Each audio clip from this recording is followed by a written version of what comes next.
Thank you. All right, there we go. Are we ready now? Sam, are you ready? Thank you. I'm Okay. here. All right.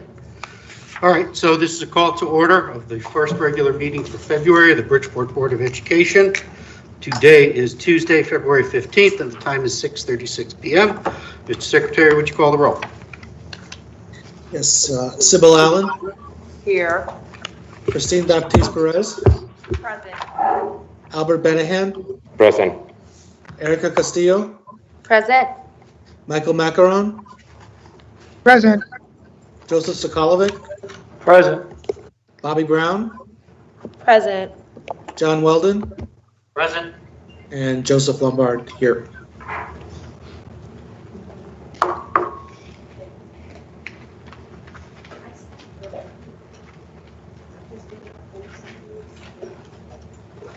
Okay.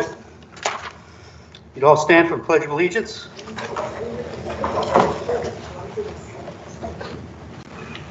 I pledge allegiance to the flag of the United States of America and to the republic for which it stands, one nation, under God, indivisible, with liberty and justice for all.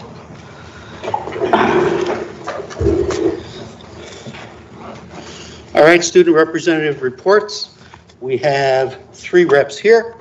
If you'd identify yourself by name, we'll start with you, who's on your left, on the end of the table. State your name for the record, and if you have anything to report.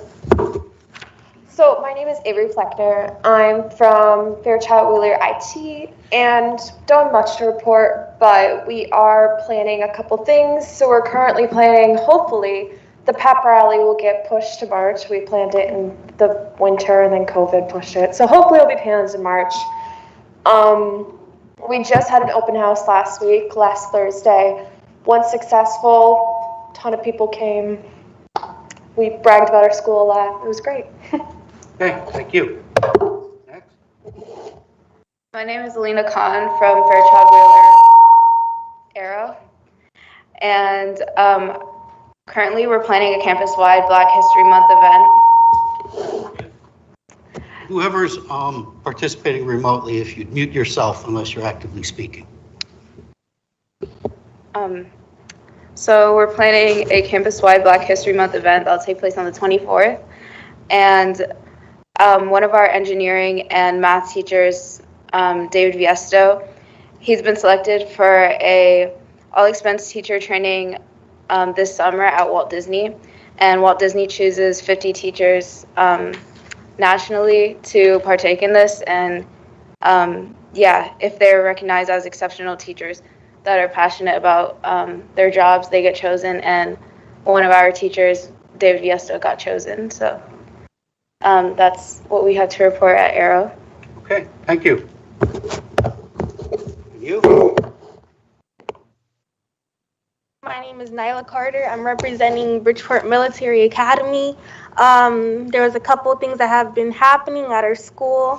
The first semester is off to a positive start. Cadets are adjusting to all their new classes and teachers. BMA is celebrating Black History Month with the door decorating competition. Each homeroom class is decorating a door, and the best winning door will get a sponsored breakfast. BMA's PTSO meeting is having breakfast with the principal on Thursday. All parents are able to join. The lottery closes this month, and the lottery will run next month to welcome next year's freshman class. SAT tutoring is taking place in order to prepare the junior class for their big test next month. BMA's second teachers and student volleyball coach has a game planned for March, and the NJROTC program will be attending a drill team competition in New Jersey next month. Okay, thank you. Next on the agenda is public comment. We have. I believe you had somebody in the first one. What? Ms. Ferguson. Oh, Ms. Ferguson, you're participating remotely. What school are you from? Are you muted? Do you have anything to report? Okay, perhaps she stepped away. Okay, next on the agenda is public comment. We have 5 speakers. First is Jamar Brown.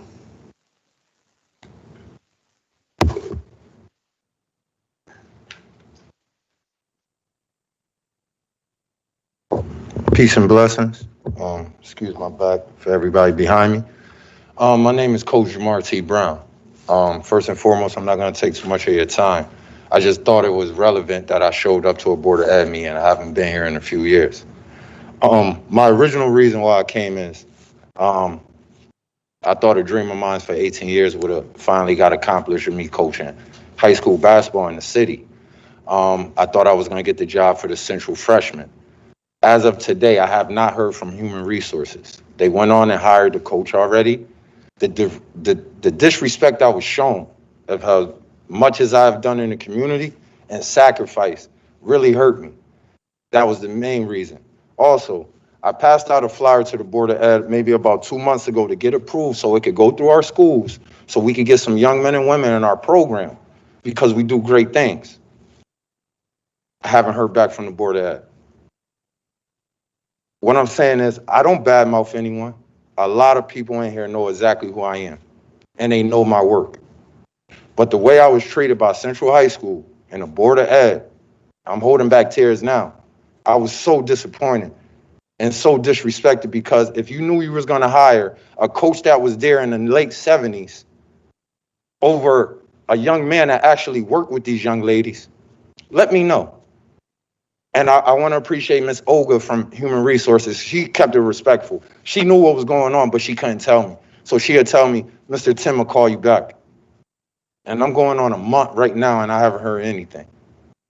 And if someone can help me with the flyer, with something I've been asking for almost 18 years, 19 years, please help me get access to these schools. These schools being open can help some of these young men and women be successful.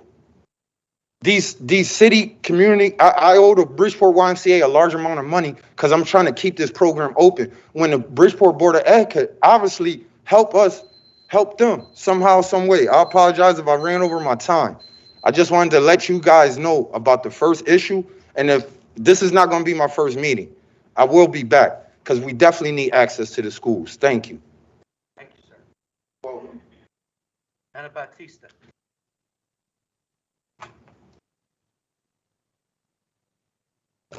Good evening, Board of Ed members, Superintendent Testani, Bridgeport community members, and my BEA colleagues. My name is Anna Batista, President of the Bridgeport Education Association, and I'm here tonight to advocate for teachers receiving the Heroes Pay. The COVID pandemic has been extremely difficult on everyone, but perhaps no group has taken on more work and more risk to their health to make the school district run than the nearly 1,500 members of the BEA. Last year, during the height of the pandemic, our members did double duty simultaneously, teaching students who were learning remotely from their homes while also educating the students in the classroom in front of them. They remained masked for hours at a time as they instructed students, the vast majority of whom were and are still unvaccinated, including many who could not or simply would not wear a mask. They ate lunch with their elementary school students daily. They wiped the runny noses and teary eyes of scared and confused young students every day. They took on additional responsibilities to keep students and their families safe by constantly reminding them to mask up and by sanitizing classrooms, student desks, and other high-touch areas. They worked with limited resources as many of their instructional materials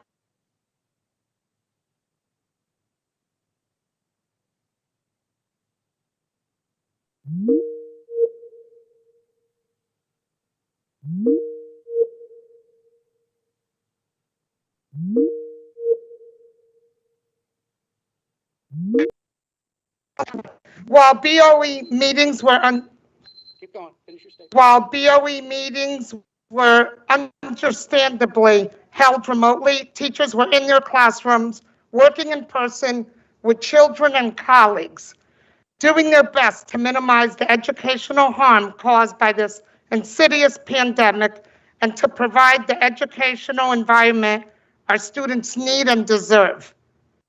Our members stepped up to ensure that Bridgeport students continued to learn and thrive in the most academically, socially, and emotionally supportive environment possible.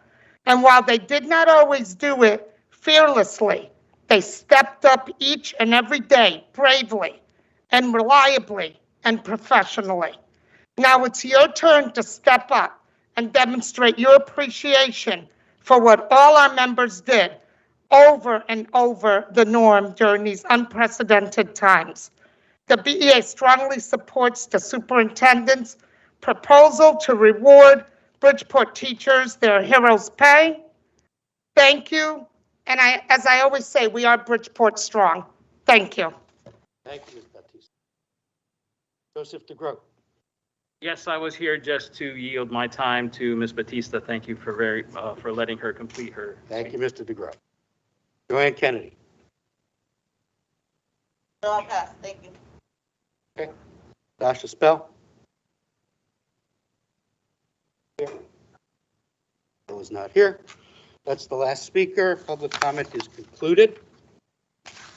Next on the agenda is approval of board minutes. We have 2 meetings to approve. January 24th, regular public meeting. Is there a motion to approve? So moved. Moved by Mr. Benahan. Is there a second? Second. Second by Ms. Allen. Is there any discussion or edits? All in favor? Aye. Aye. Any opposed? Any abstentions? January 24th, 2022 special meetings. There a motion to approve? Motion to approve. Moved by Ms. Baptiste Perez. Is there a second? Second. Second by Mr. Benahan. Is there any discussion or edits? All in favor? Aye. Aye. Aye. Any opposed? Any abstentions? Ms. Castillo abstains because she was not present. I'm going to dispense with the chairman's report and move to committee reports and referrals. Ad hoc district-wide branding initiative. Ms. Brown. Mr. Chair, we will meet actually on tomorrow at 6 p.m. at Central High School, Okay. in the Central High School Library. Okay, any referrals? Okay. Next is the Contracts Committee. Contracts Committee is going to meet tomorrow at the Central High School Library at 6:30. We are going to address matters relating to installation of new weight room equipment at Central High School, issuing an RFP for special ed auditing services, issuing an RFP for student transportation services, and awarding a contract for athletic training services. Are there any referrals? Educational diversity, equity, and inclusion. Evening, everybody. Yes, we have met on, what day did we meet? I'm sorry. January 31st, and we went over the aim of the committee, which I'd like to refresh the minds of everybody here. The committee will seek to rectify, apologize, I'm reading from the wrong spot. We're going to apply a data-driven information to apply an equity lens to the entire Bridgeport public school system to identify any and all policies, procedures, services, and/or programs that are disparately impacting any distinct group of students and/or staff. The committee will seek to rectify any issues found through committee discussions, research, and will also make other referrals to other committees. Create focus groups and make referrals to the full board for further action. And will also seek to promote initiatives and activities that promote unity among Bridgeport Public Schools' diverse student body, staff, and the greater Bridgeport Public School communities. And in our first meeting, we reviewed data from last year about staffing levels and the diversity, just to refresh our memories.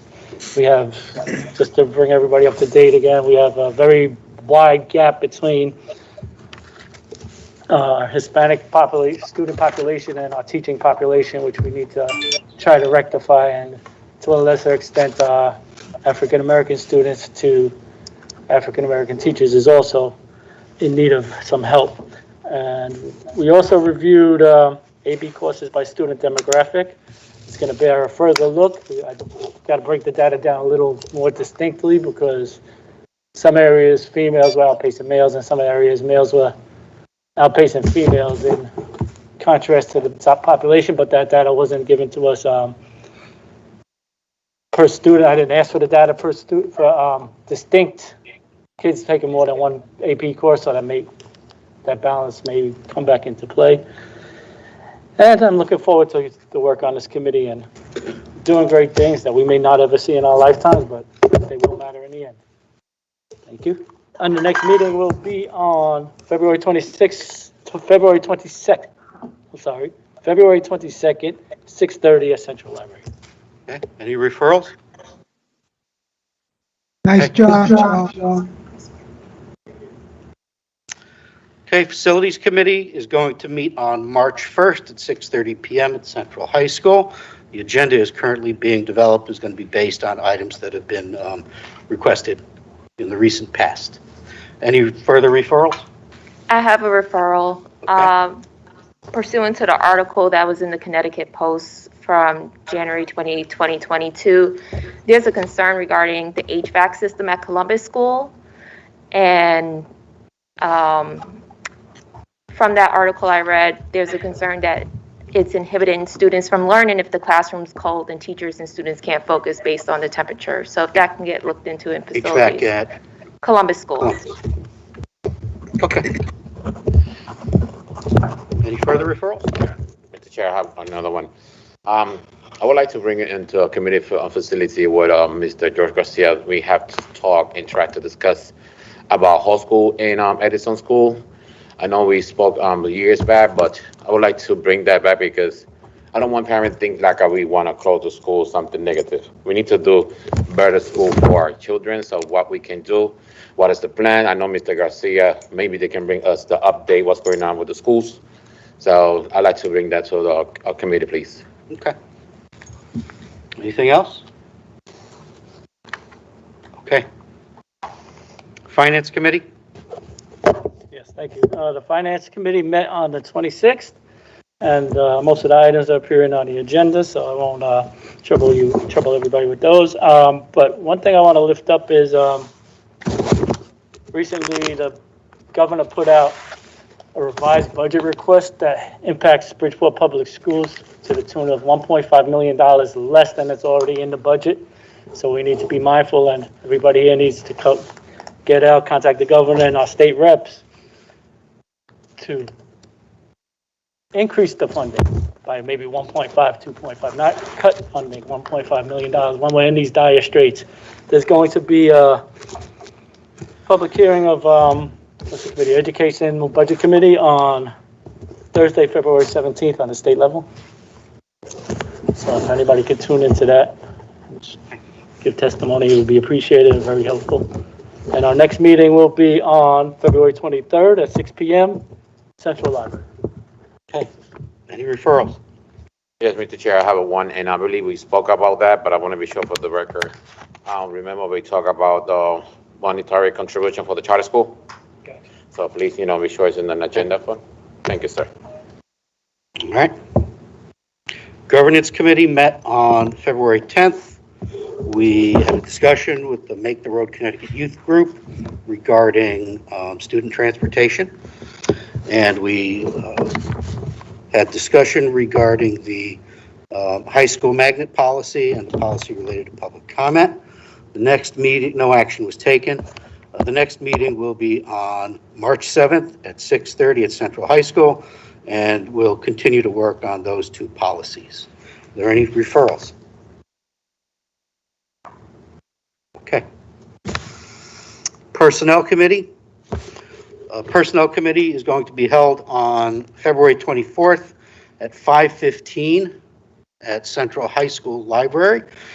purpose is going to be to interview some candidates for two positions, one being Executive Director of Specialized Instruction, and the other one being the Assistant Director of Grants. I'm also going to refer to that committee to start the discussion. I'm not intending to go very far with it because of the interviews, but to discuss board involvement in the interview process. It's currently the Personnel Committee that has a step of interviews in certain phases. I'm not sure how appropriate that is. It becomes difficult, and sometimes it hinders the overall hiring process because we're trying to get together.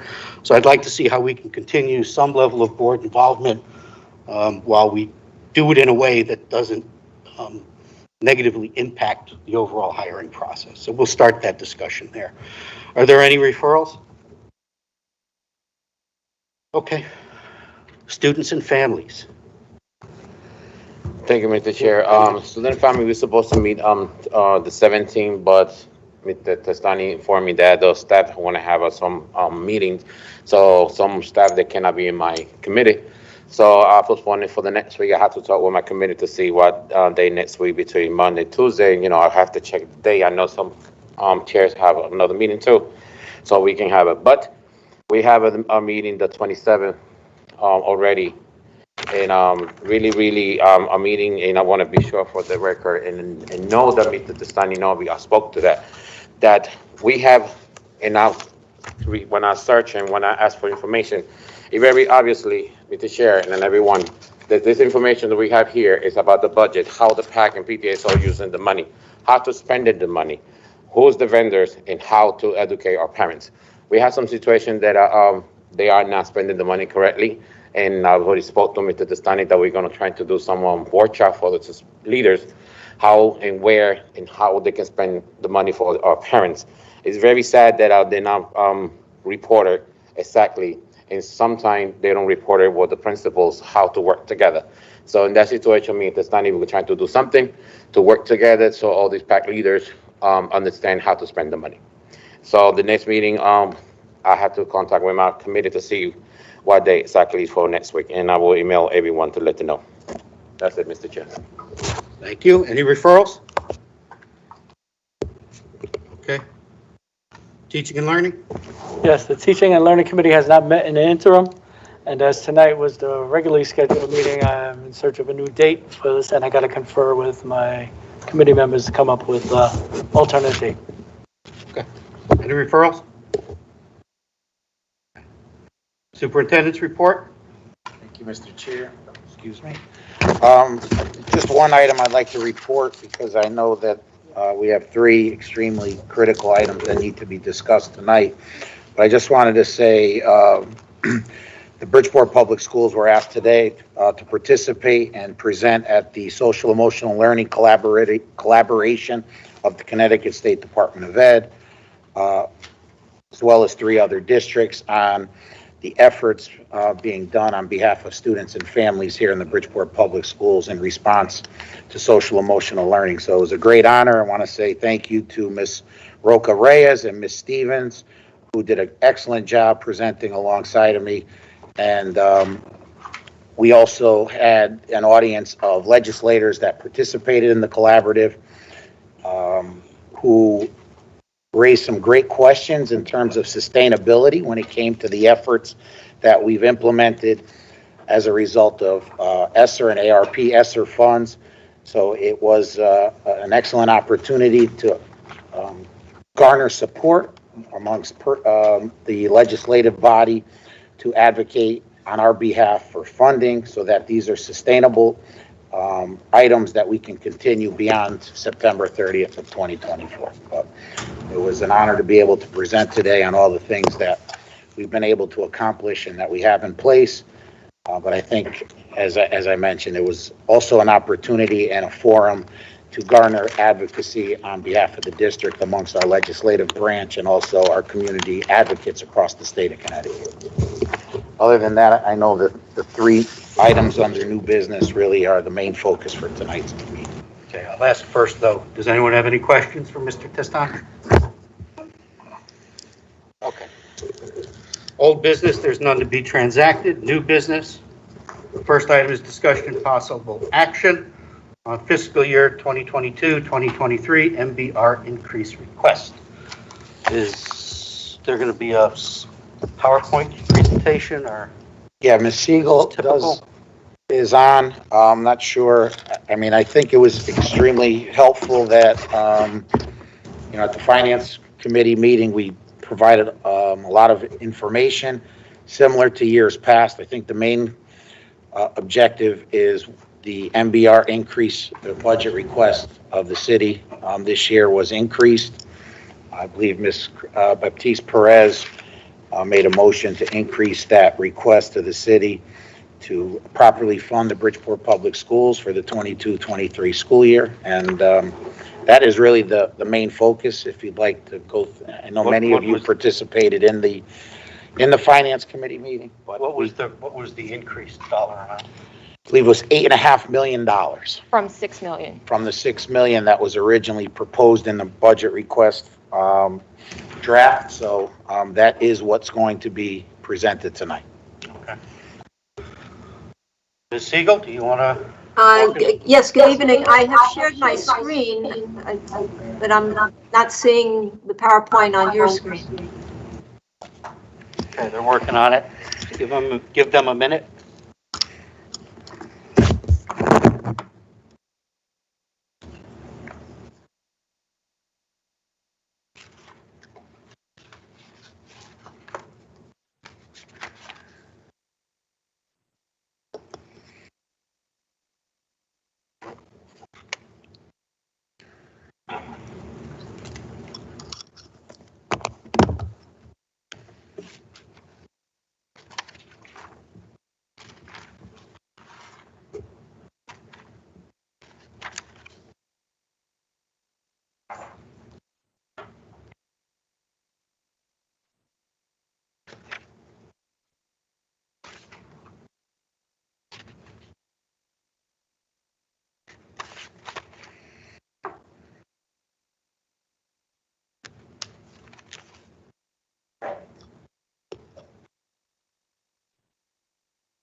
Wait for presentation.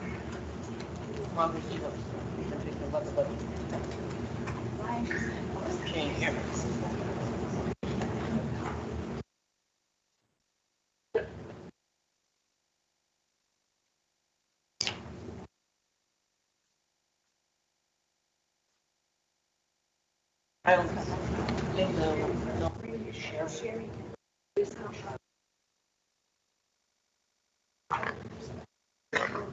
Anyway, I got some before.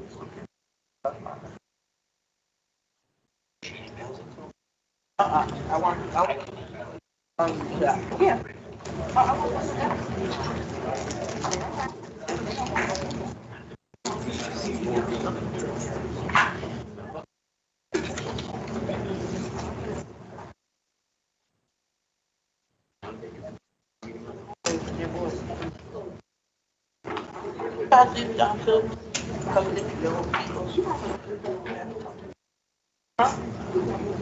So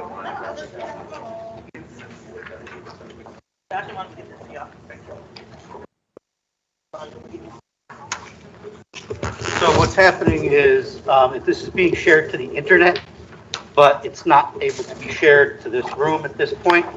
So I'm going to call for a 5-minute recess while IT gets this buttoned up. Is there a motion to that effect? Motion for 5-minute recess. Moved by Ms. Baptiste Perez. Is there a second? Second by Mr. Benahan. All in favor? Aye. Opposed? Time is 7:04 PM.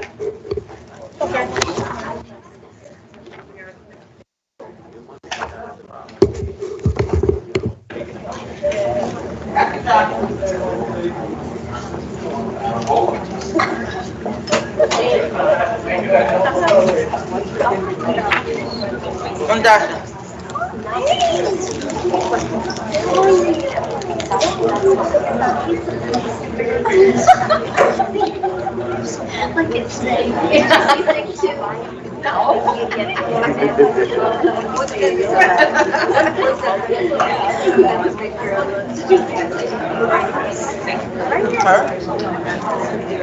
Oh, I don't know.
That's why I Okay, we're going to call the meeting back to order.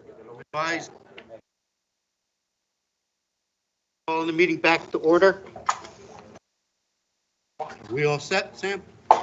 Okay. Time is noticed being 7:09 p.m. Marlene, you have the floor. We lose Marlene? Are you on mute? Is Marlene present? She's not, I'll go through it quick.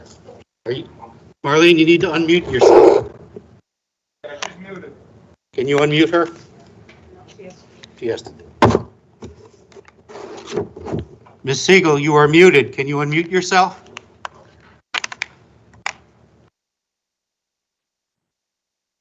I'm here? We hear you now. Yes. Okay, go ahead.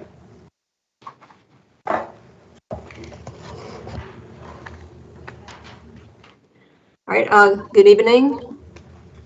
We're going to present this evening the budget request for 2022-23. The request consists of 4 parts: the fiscal framework, goals and challenges, the budget overview for 2021-22, the budget request for 22-23, and an appendix with grant-funded services. First, the fiscal framework, goals and challenges. Our fiscal goals are a structurally balanced budget, a school-based budgeting model, fiscal accountability, and comprehensive fiscal management. This slide presents our district enrollment since 2016-17. We have lost over 2,000 students over a period of 5 years. However, in the current year, since October 1st, enrollment has been increasing. And in the pandemic period from 10/1/19 until 10/1/21, we had a loss of 1,081 students. In that same period, there has been growth of special education children and English language learners.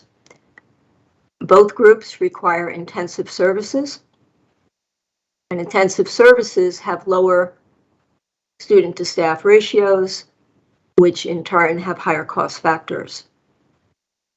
As of October 1st, our L students constituted 23.15%. That number has now risen as of February 1st to 24.4%. And special education constituted 18.23% of our enrollment. That number has also risen to 18.4% at the present day. NCEP is the state statistic for measuring expenditures per pupil. As of October 21, the last report that's available, the Bridgeport NCEP was $16,982.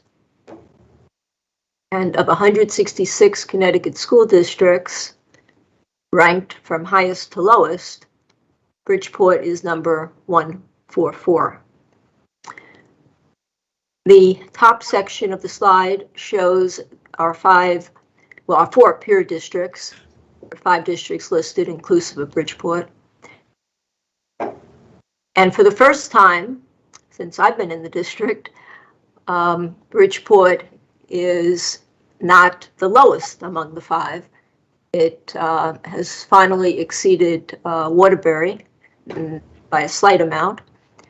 Hartford is the highest at $21,833. And so if Bridgeport were equitably funded with Hartford, our budget would rise by $95 million. Now, NCEP is a statistic that affects a concept known as special education excess cost, and this is applied to out-of-district placements. when a special education child is placed out of district, the district is required to pay 4.5 times the NCEP plus a percentage of the balance of the total cost. So for example, if an out-of-district placement has a cost factor of $100,000, and NCEP is our current number, NCEP times 4.5 would equal $76,418, and the difference is $23,582. If the cap is 29.11%, then we also have to pay 29.11% times that difference, which in this example is $6,865. And so the total district share would be $83,283, and the excess cost grant would pay $16,717. So the important points about the slide are that NCEP is influencing how much money the district has to pay toward an out-of-district placement, and also that that amount is affected by the annual cap. Now, for this year, the preliminary cap is about 18%. That's not the final cap. It could still increase or decrease before the end of the year. But that was a positive development that we were pleased to see, and hopefully it will remain in that range. And also last year, a pandemic year, the cap actually fell to 16.52. So in the current year, we believe it's increasing, but it doesn't seem to be increasing to the same level that it was in prior years. So that, again, is a positive development in that we have to pay less of the difference between the NCEP amount and the total cost.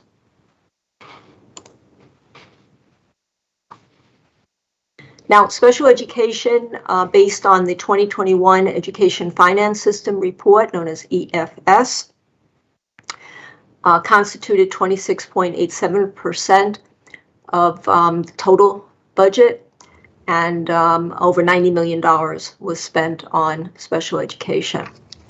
That is divided between in-district expenditures and out-of-district expenditures, and the out-of-district expenditures are actually higher, but the number that we're showing on the screen, approximately 21 million, is net of the excess cost grant that we just explained, which in 2021 was approximately $6.2 million, and that was with the cap of 16.52%.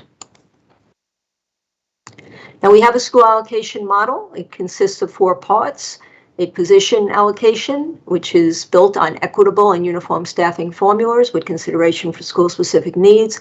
We have an operating allocation that has been increased to $30 per student in the current year with ESSER funding, increased from $20 per student. The teacher's choice allocation is a school specialty e-card that is allocated to each classroom teacher. That is usually $30 per teacher, but we've increased it to $50 per teacher with ESSER funds in the current year. And we have a parent involvement allocation that is based on the Title I formula that requires 1% of the Title I appropriation to be allocated to be allocated for parent involvement. And the current per capita in 21-22 is $9.45 per student. Now for the high schools, we use the state priority grant to provide parity with the elementary formula, which is based on Title I, and parity with the per capita amount. And the parent involvement allocation does require submission of a budget plan approved by the principal and the PAC PTSO president. We face fiscal challenges every year. We could also describe our challenges as fiscal pressures or variables, and we institute measures to try to control these variables. And of course, we monitor the impact continually.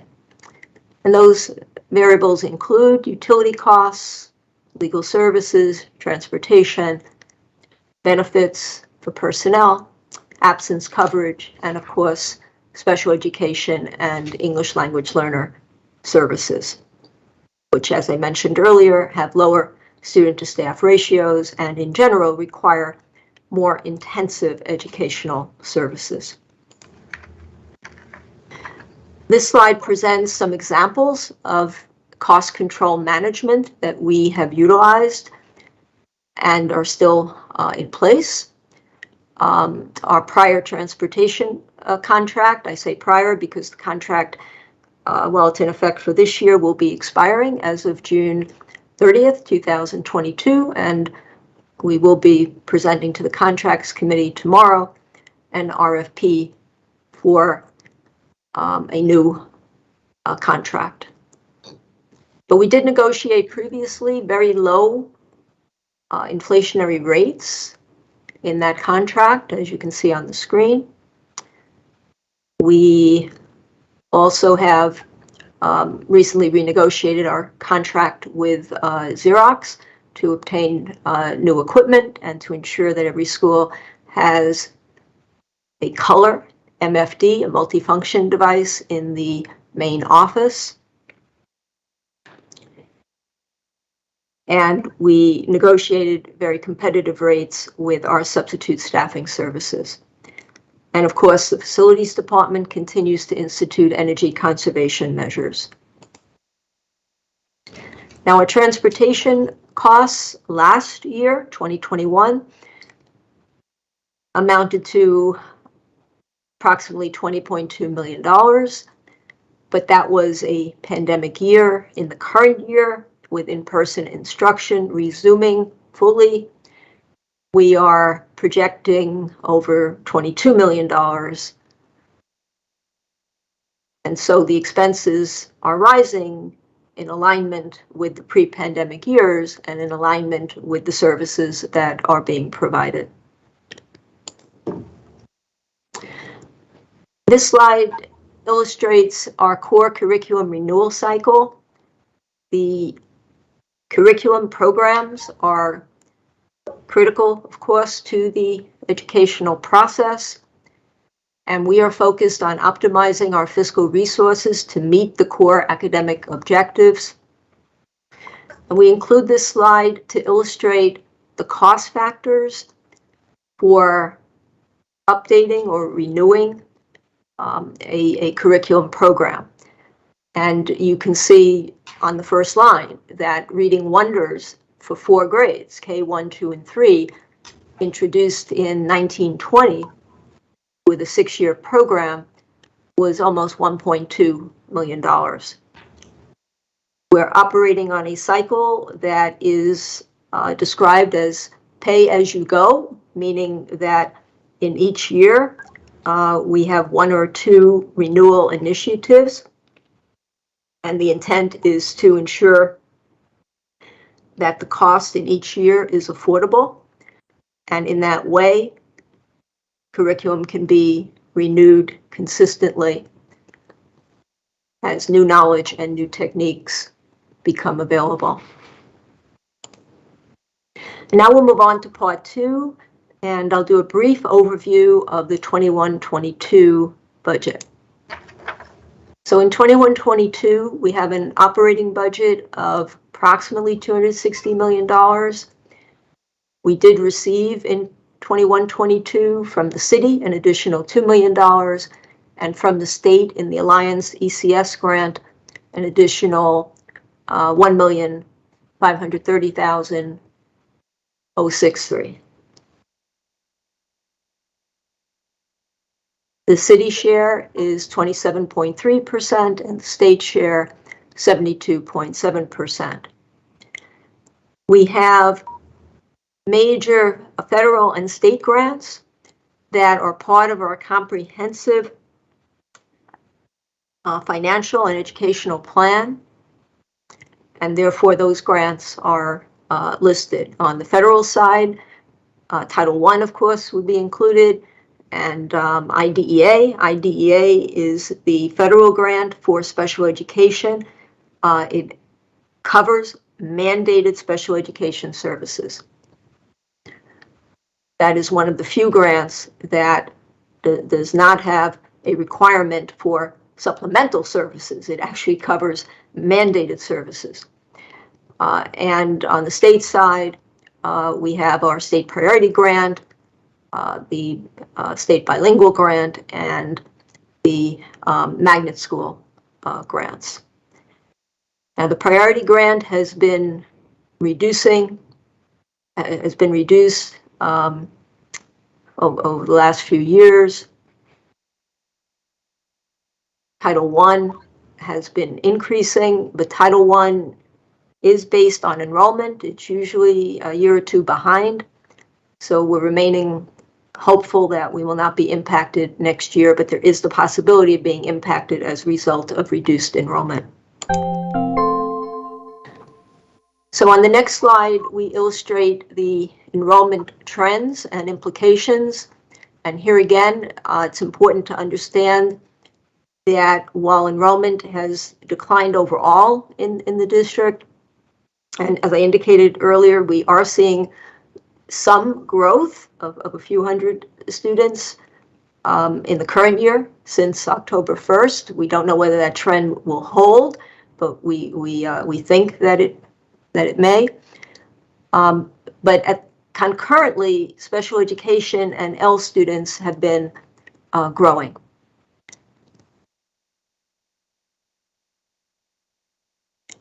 And as of October 1st, L students were 23.15% of total enrollment, SPED 18.23%, and there may be some overlap across the two groups.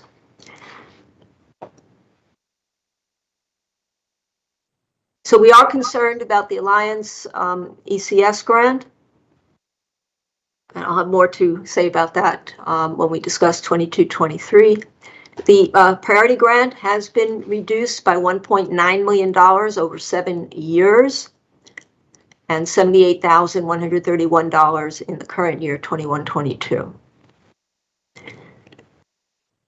I continue to emphasize that our populations with intensive needs, special education and English language learners, require more intensive services, and so now is not a time for the state or the city to not fund the district properly and equitably, because we need a continued level of resources in order to provide the services that are required. And this slide is illustrating that federal and state grant funding have not kept pace with the significant growth in special ed and L enrollment in Bridgeport. So on the special ed side, we have the IDEA grants, which I mentioned earlier, are intended for mandated services. They usually increase each year, but they increase slightly, not substantially. And our state bilingual grant increased by $364. A minimal amount. On the federal side, Title III, $6,640.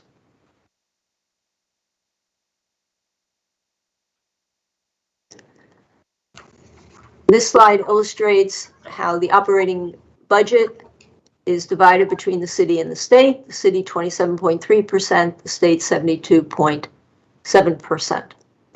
And the increase in revenue for 21-22 of $3.5 million constituted 1.38% growth in revenue.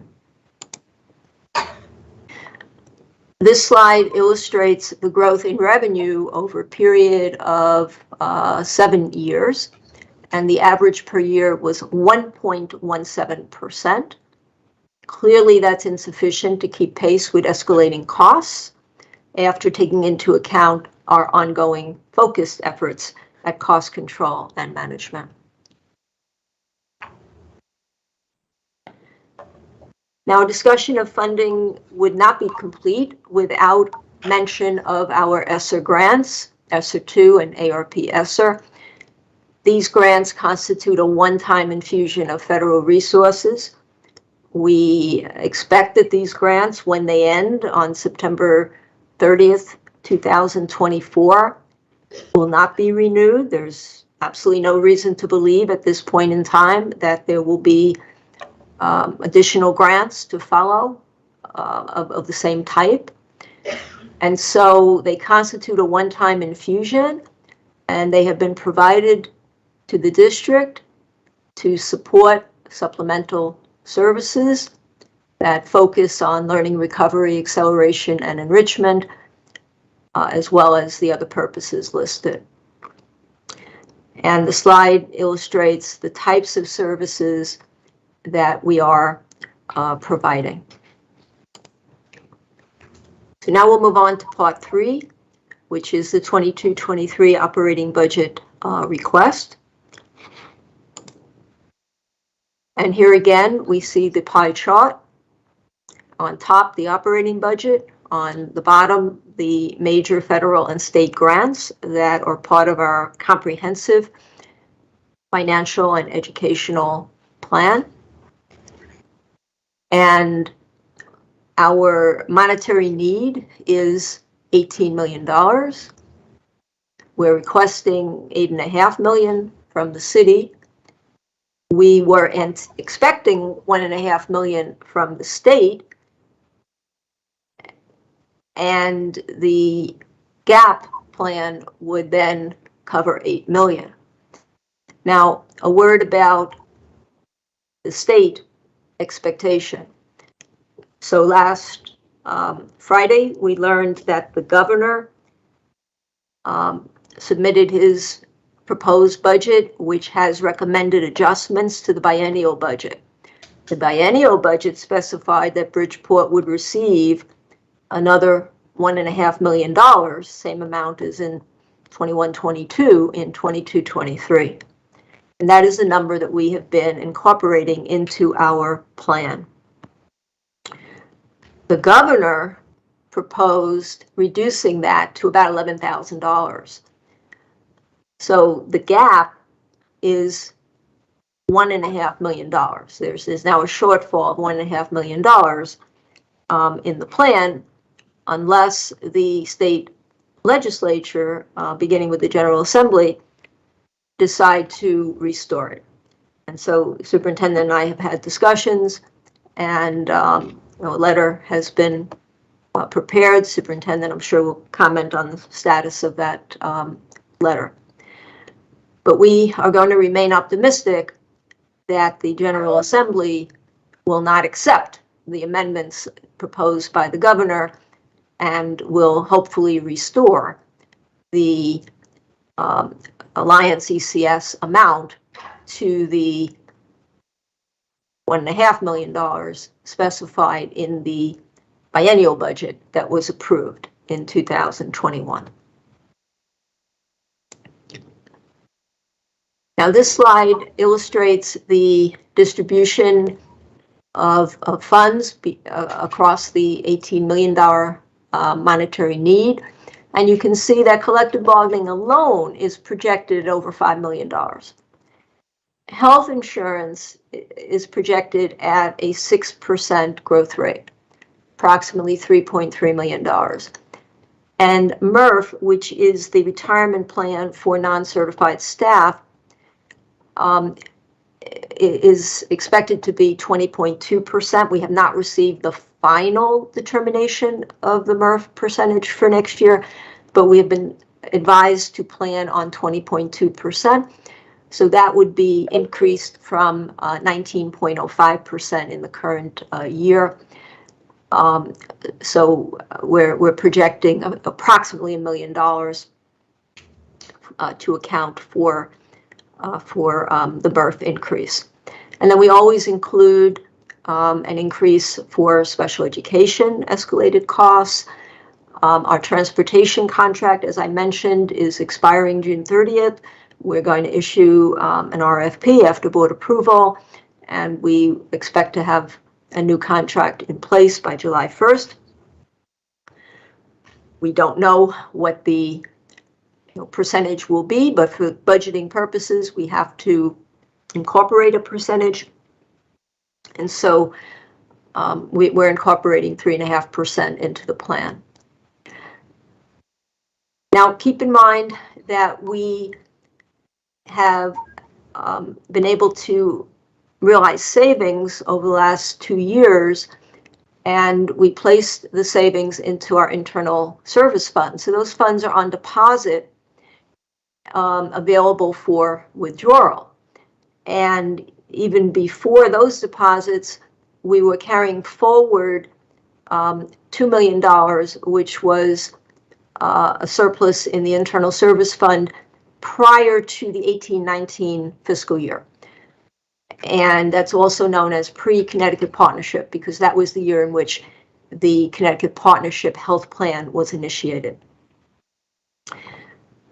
In the current year, 21-22, as I've reported to the Finance Committee, our current projections indicate that we may have to withdraw from the ISF in order to balance the operating budget $5 to $6 million. Now, the final number may be lower, could be higher, but at the present time, based on current information, current trends, it's in that range of $5 to $6 million. So that $6 million, we've broken into two parts. The $2 million that's in the ISF, Internal Service Fund, pre-18-19, and $4 million from the surplus we deposited at the end of the 19-20 fiscal year. So that's $6 million. Now, when we withdraw those funds, they don't replenish. They don't automatically replenish. And so when we go into the next fiscal year, those funds are no longer available in the ISF, and we use those funds in the 21-22 year. We expect we're going to use those funds to fill a gap. So when we roll over into 22-23, we don't have the money to fill that gap again. So we need to refill it. And that's why we have to list the $2 million and the $4 million in the chart to explain why we need $6 million within the $18 million. And then we have a number of vacancies on the teacher lines as well as paraprofessional lines due to the challenges of the pandemic in staffing, as well as general shortages of qualified staff for educational positions. When we write a new budget plan, we write it with the expectation that every position will be filled. Now, even in the best of times, a district would most likely not achieve 100% in a fill rate. But we have to write the budget on the basis of expecting to fill. When we do not fill and we cover with substitutes, we have savings, which help us, of course, to balance the budget. But when we roll over and we write a new budget plan, we have to account for those positions. So that's the explanation for what I term the vacancy fill factor. And then we have a small reserve, and we have turnover savings that we expect to achieve every year. And we reach a bottom line of $18 million. This slide breaks out the $5 million increase for collective bargaining across the various unions. And you can see that our teachers are the largest group, followed, of course, by our administrators and supervisors. But our teachers, of course, are constituting about 80% of the $5 million cost factor. And that is because in the union contract, the teachers have step movement in going into 22-23. So whenever there's step movement, we have to account for approximately $2 million in the cost factor. Now, we're requesting $8.5 million from the city. That would be an increase of 12% in the city share and 3.3% of the total budget.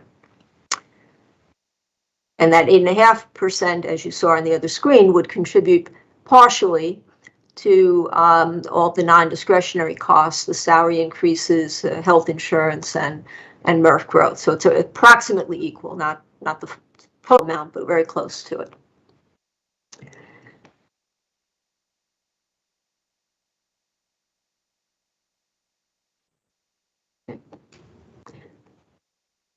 This slide summarizes once again the amount requested of the city, the amount expected from the state. I've already indicated that the governor's budget lowers $1.5 million to about $11,000, quite a substantial reduction. Now, how do we close the gap? So we were expecting to close it with $10 million in revenue between the state and the city. That may or may not materialize. And then we would withdraw $5 million from the internal service fund from the additional savings that are on deposit. We would apply grant revenue from various grants, primarily Title I, which is mentioned on the slide. Now, that assumes that there isn't a reduction in the Title I appropriation for next year. We're remaining hopeful that it will stay stable. And then we would have our gap resolution strategies, which include deficit prevention mode and various strategies used each year to generate savings, and that would account for approximately $2 million. So what are gap resolution strategies? What are some examples? Well, there can be position consolidation in alignment with register projections. There can be position conversions after attrition. For example, a 12-month AP vacancy could be converted to a 10-month AP position.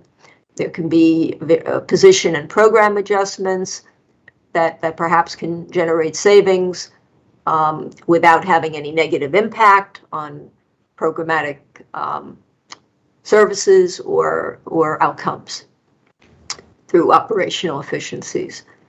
And we've been fortunate over the past few years that for curriculum and technology renewal, we've been able to utilize grants in lieu of funds traditionally allocated in the operating budget. And our deficit prevention mode includes position control, procurement control, and internal controls. Right. This slide further illustrates the concept of deficit prevention mode. Now, sometimes there are questions asked about, well, what is the operating budget fund and what do you have in the district office? Well, the district office is streamlined. At the time we prepared this PowerPoint, we had 101 full-time employees in a district of over 19,000 students.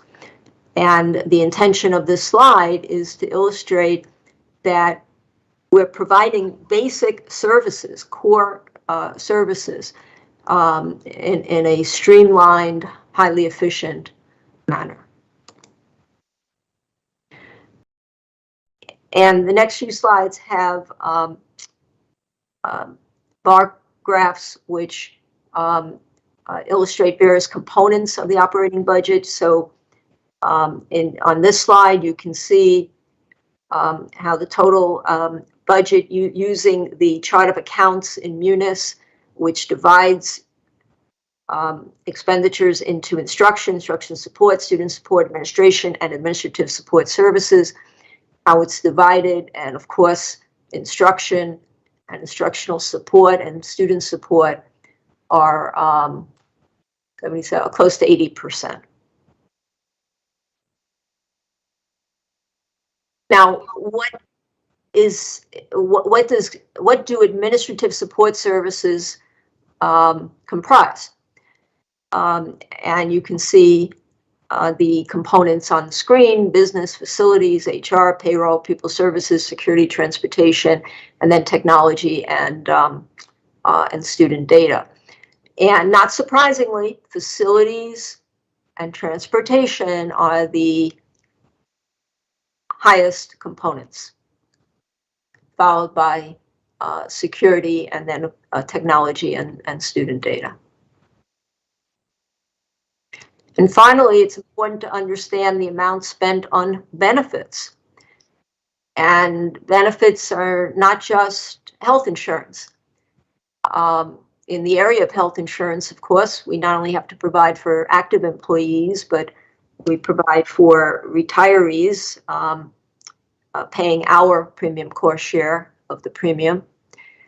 But beyond that, we include Medicare and MRF and Social Security where applicable, unemployment insurance, workers' comp, and life insurance. So there are many components, and the total is $64.7 million. And finally, this is a summary that our operating need is 18 million. We're requesting 8.5 from the city, 1.5 from the state, and the other statistics are summarized on the screen. Part 4 is an appendix of grant-funded services. So this is for reference, and I'll just scroll through quickly to show you that it has charts with funding comparisons for key grants from the prior year to the current year. And it has notes for each major grant on the types of services that are provided within the district's comprehensive strategic plan. I'll just scroll through. And that concludes the presentation of the PowerPoint. Now, before I conclude, I do want to indicate that we also presented to the Finance Committee the 22-23 Food and Nutrition Services budget plan. So I would like to take a moment to briefly describe that plan, and I'll put it up on the screen because the board does have to annually approve the plan.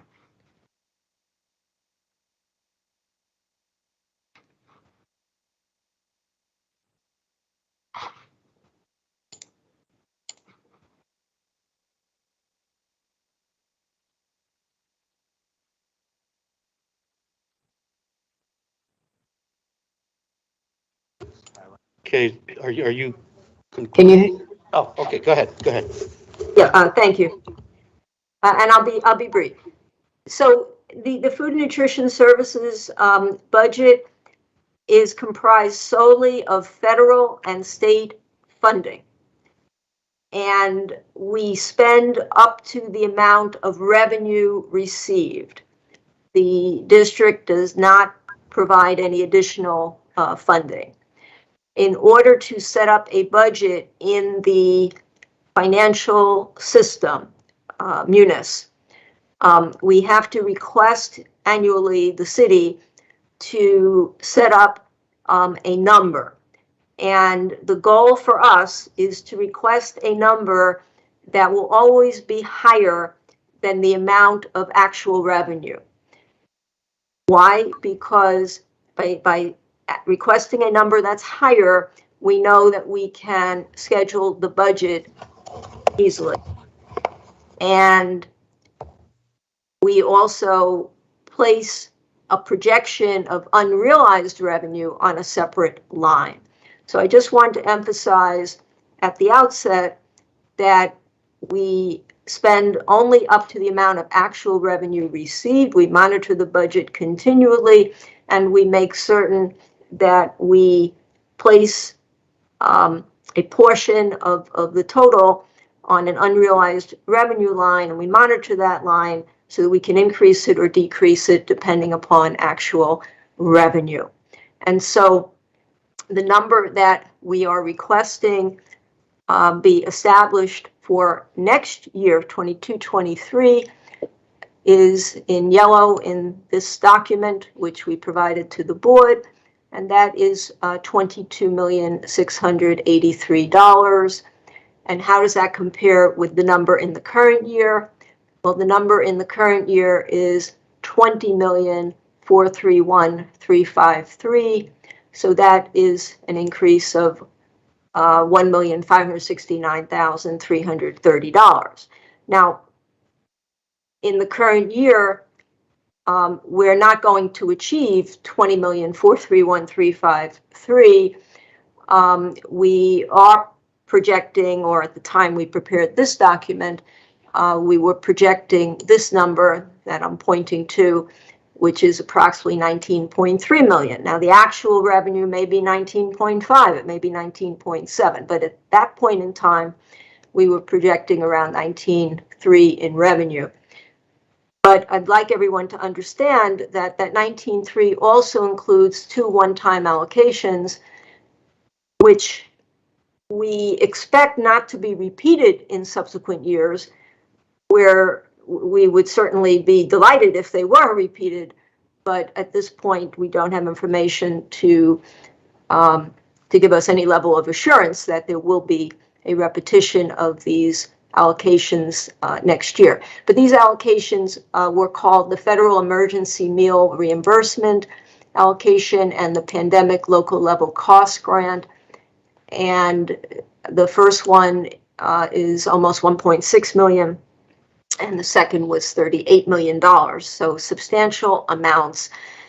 And the revenue for the current year includes those 2 grants. Now, without those 2 grants, the revenue would be projected at around $17.7 million. But every year there is an increase in the per meal reimbursement provided by the federal government. And so when we take into account those reimbursement factors, it's reasonable to expect that revenue will increase annually anywhere from $700,000 to $1.2 million, depending upon the reimbursement factors, and assuming all other factors, including participation rates and enrollment, remain relatively stable. And so that is the explanation for why we would request the number of 22 million. We feel that will give us enough latitude to be able to set up a budget that will not exceed that number, and we would be able to operate with flexibility. Thank you very much. I've concluded the presentation. Thank you, ma'am. Mr. Testani, I think you wanted to make note of some highlights. Yes, Marlene's extremely thorough, obviously, in her presentation and her explanation, but I want to highlight a few things that I think are really worth noting here, and that people need to really understand as we get into the next several months of the budget. Despite the dip in enrollment, I know she mentioned that a couple of times, people will look and say, well, you'll be able to consolidate services. In a district this size with as many classrooms and as many schools across the district, there will be no savings realized because of a dip in enrollment. Unless there's a concentrated dip in one grade, in one school, we cannot cut any staffing in order to realize any savings.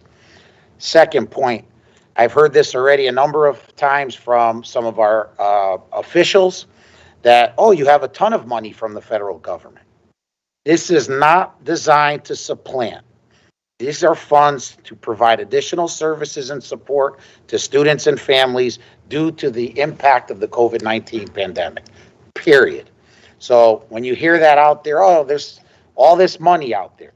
If that is the case, then we need to start scaling back next year the services that we've added to provide to students in order to absorb those folks through attrition.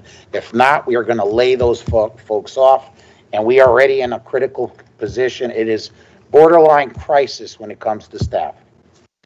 Third point, The $8.5 million that Ms. Baptiste Perez made the motion covers, as you can see, increases in salary and benefits to staff who are already underpaid. That number should be closer to $23.5 million if we are going to offer a competitive salary schedule for our teaching staff as in other comparable districts. So 8.5 gives us status quo. That's all it does. As you can see, the city has, over an 8-year period, not even increased the budget 1%.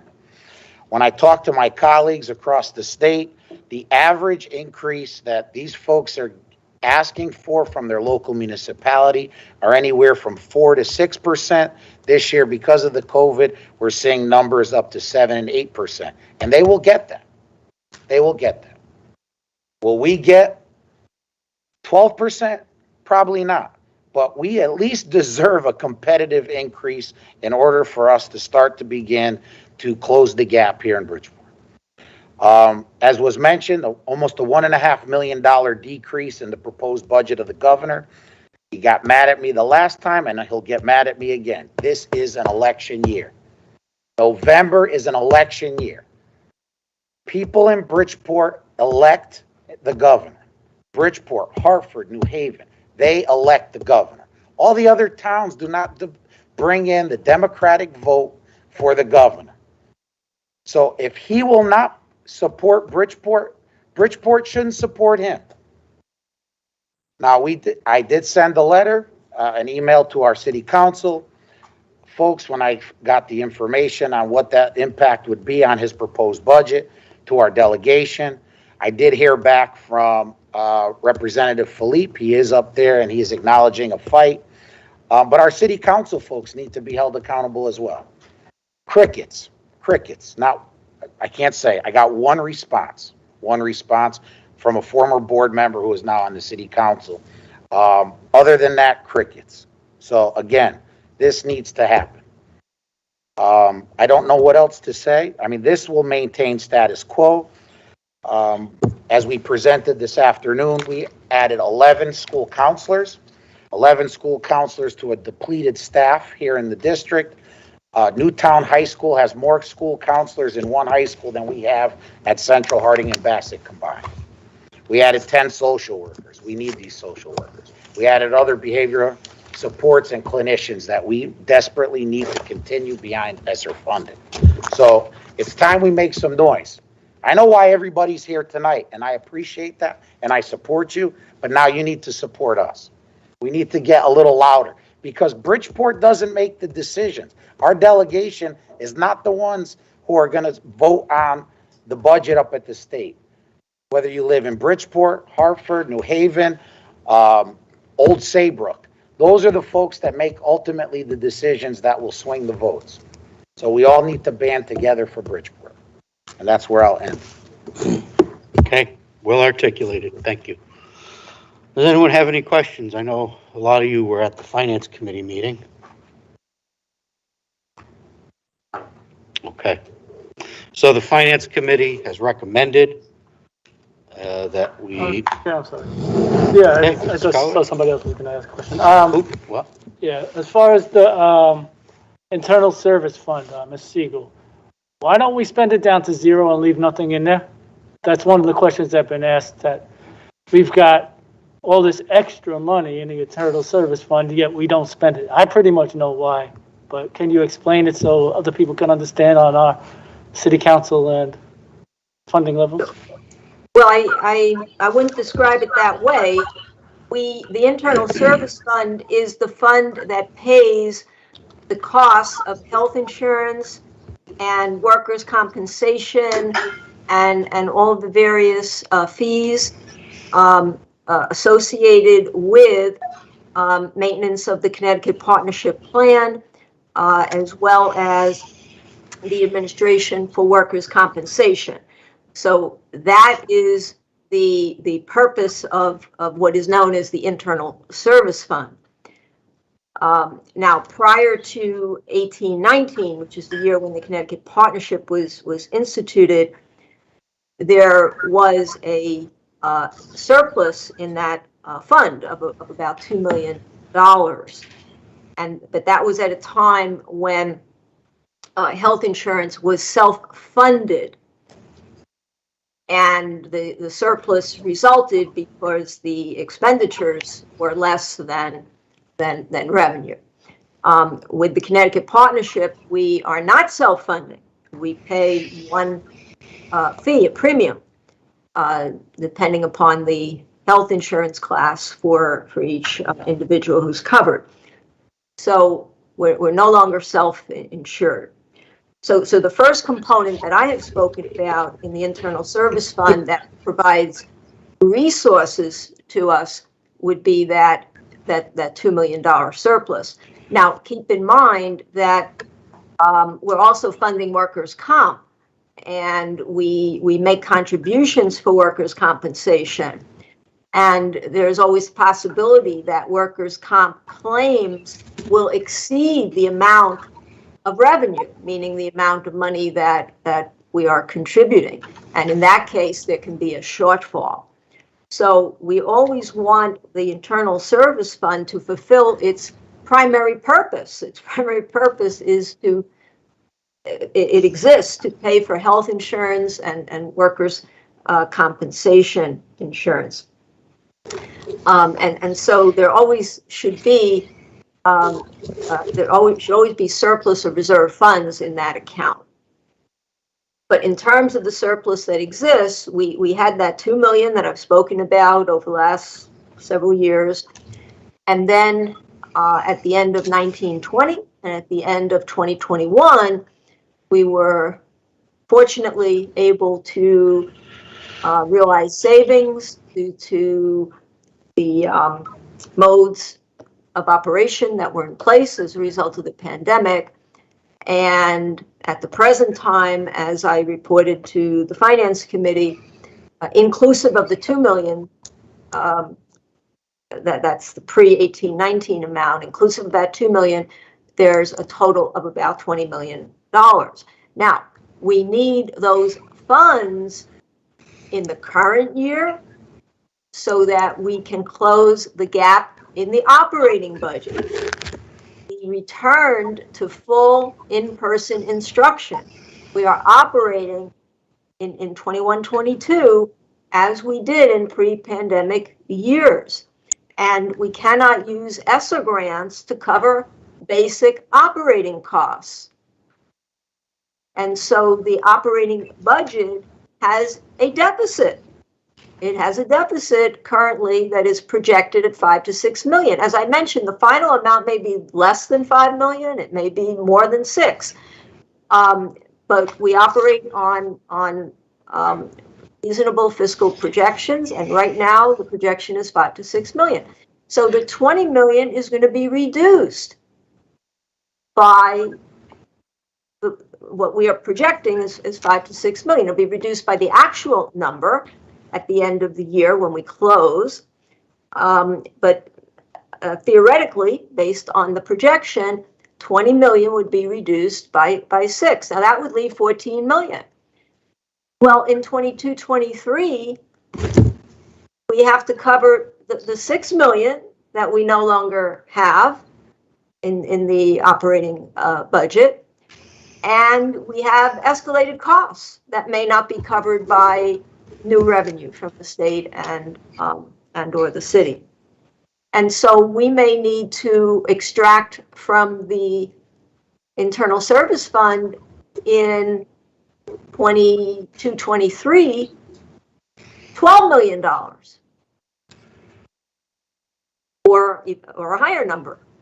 But let's just theoretically say it's 12 million. Well, then by the end of next year, we would have withdrawn 6 million in the current year, 21-22, hypothetically, because I don't know the exact number yet. We're working on projections, and 12 million in 22-23. Well, that's a total of 18 million. So by the end of next year, the Internal Service Fund, in terms of surplus revenue to be used to help offset an operating budget gap, will be significantly reduced. And that fiscal cliff that we have defined and that we are predicting will come sooner than anyone would want. Okay, thank you, Marlene. Just in essence, it's real quick. If it wasn't for that $6 million, we would dip it into the internal service fund. Our ask would be $6 million more for the budget. Correct. Thank you. So, now, is the Finance Committee recommended an increase to the MBR request of $8.5 million. Is there a motion to accept that recommendation and make that our formal request? Moved by Ms. Brown. Is there a Second. Second by Ms. Allen. All in favor? Aye. Any opposed? Aye. Any opposed? Any abstentions? Okay, motion carries. Mr. Weldon, could you also ma'am. please approve the food and nutrition service budget plan? Is there a motion to approve the food nutrition service plan as a part of this request, as presented by the CFO? So moved. Moved by Ms. Baptiste Perez, second by Mr. Benahan. All in favor? Aye. Aye. Any opposed? Okay, motion carries. Thank you, Ms. Siegel. Thank you. Next on the agenda is discussion and possible action regarding redirecting a maximum of $2.4 million in ARP/ESSR programming to pay supplemental compensation to certified staff retained throughout the COVID-19 pandemic. Mr. Testani? Yes, as we discussed at the Finance Committee meeting, some of the discussion that was held, both with Board of Ed and with City, collective bargaining units was to fund what some would call hero pay, some would call premium pay. We're calling it a retention bonus or whatever you would like to, term you would like to utilize. But what the discussion was that the city, because they began and they negotiate with the non-certified unions, would cover those costs through their ARP money, and that we would negotiate with the certified staff collective bargaining units. The maximum number of dollars that was recommended was $2.4 million. That should be plenty. Come up with a satisfactory amount that we could reward our certified teachers and building admins who are on the front lines. There would be some conditions, obviously, that would be negotiated with those bargaining units, but tonight's ask is that the board approve a maximum of $2.4 million. Could be less, but it will not exceed that amount, in order to show our gratitude and appreciation for the efforts that have been made throughout the pandemic on behalf of students and families.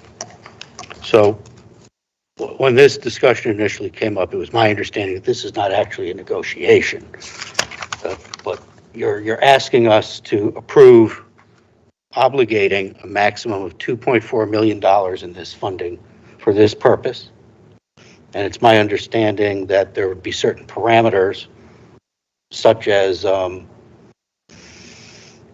people who, to receive this, would have to have continued their employment into the present. Correct. So that would, and then whatever, depending on date of hires and those so forth. So those would be negotiated, because they are negotiated with the collective bargaining units. But I think right now the purpose of tonight is to begin those negotiations with both collective bargaining units. Those will begin once the $2.4 million is approved and set aside.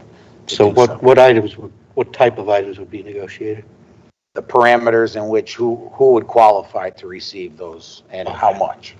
So if there's a specific dollar amount per person, for example, and someone was hired in October and they missed first month of the school year, they would receive slightly less than somebody. Some prorated amount. Right, some prorated amount, exactly. Are there any questions?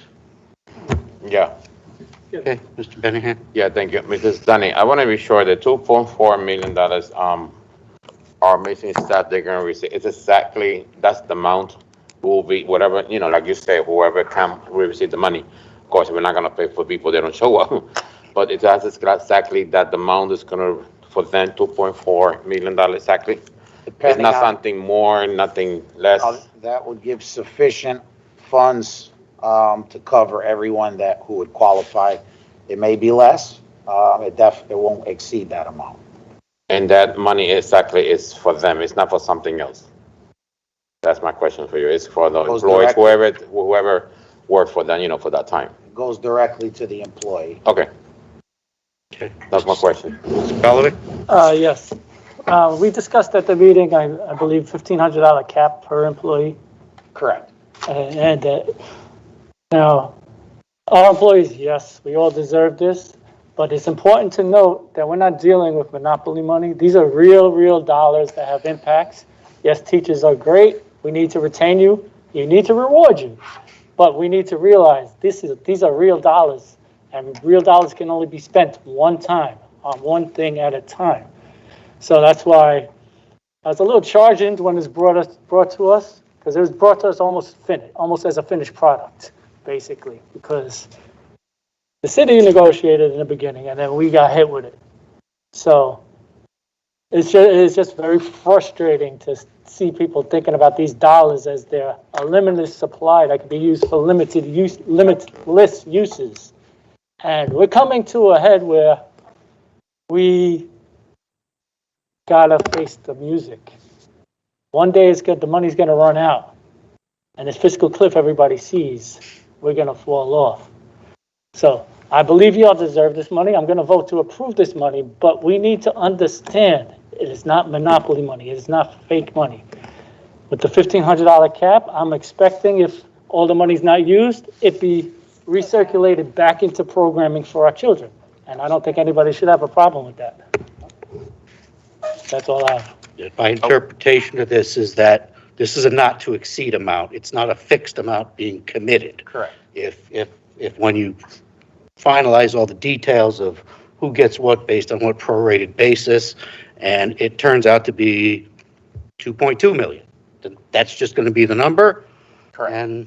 Correct. And that'll be that. So this is not just a fixed, we're going to provide a total of 2.2. Correct. We're not going to find the number of folks who qualify and divide that into 2.4.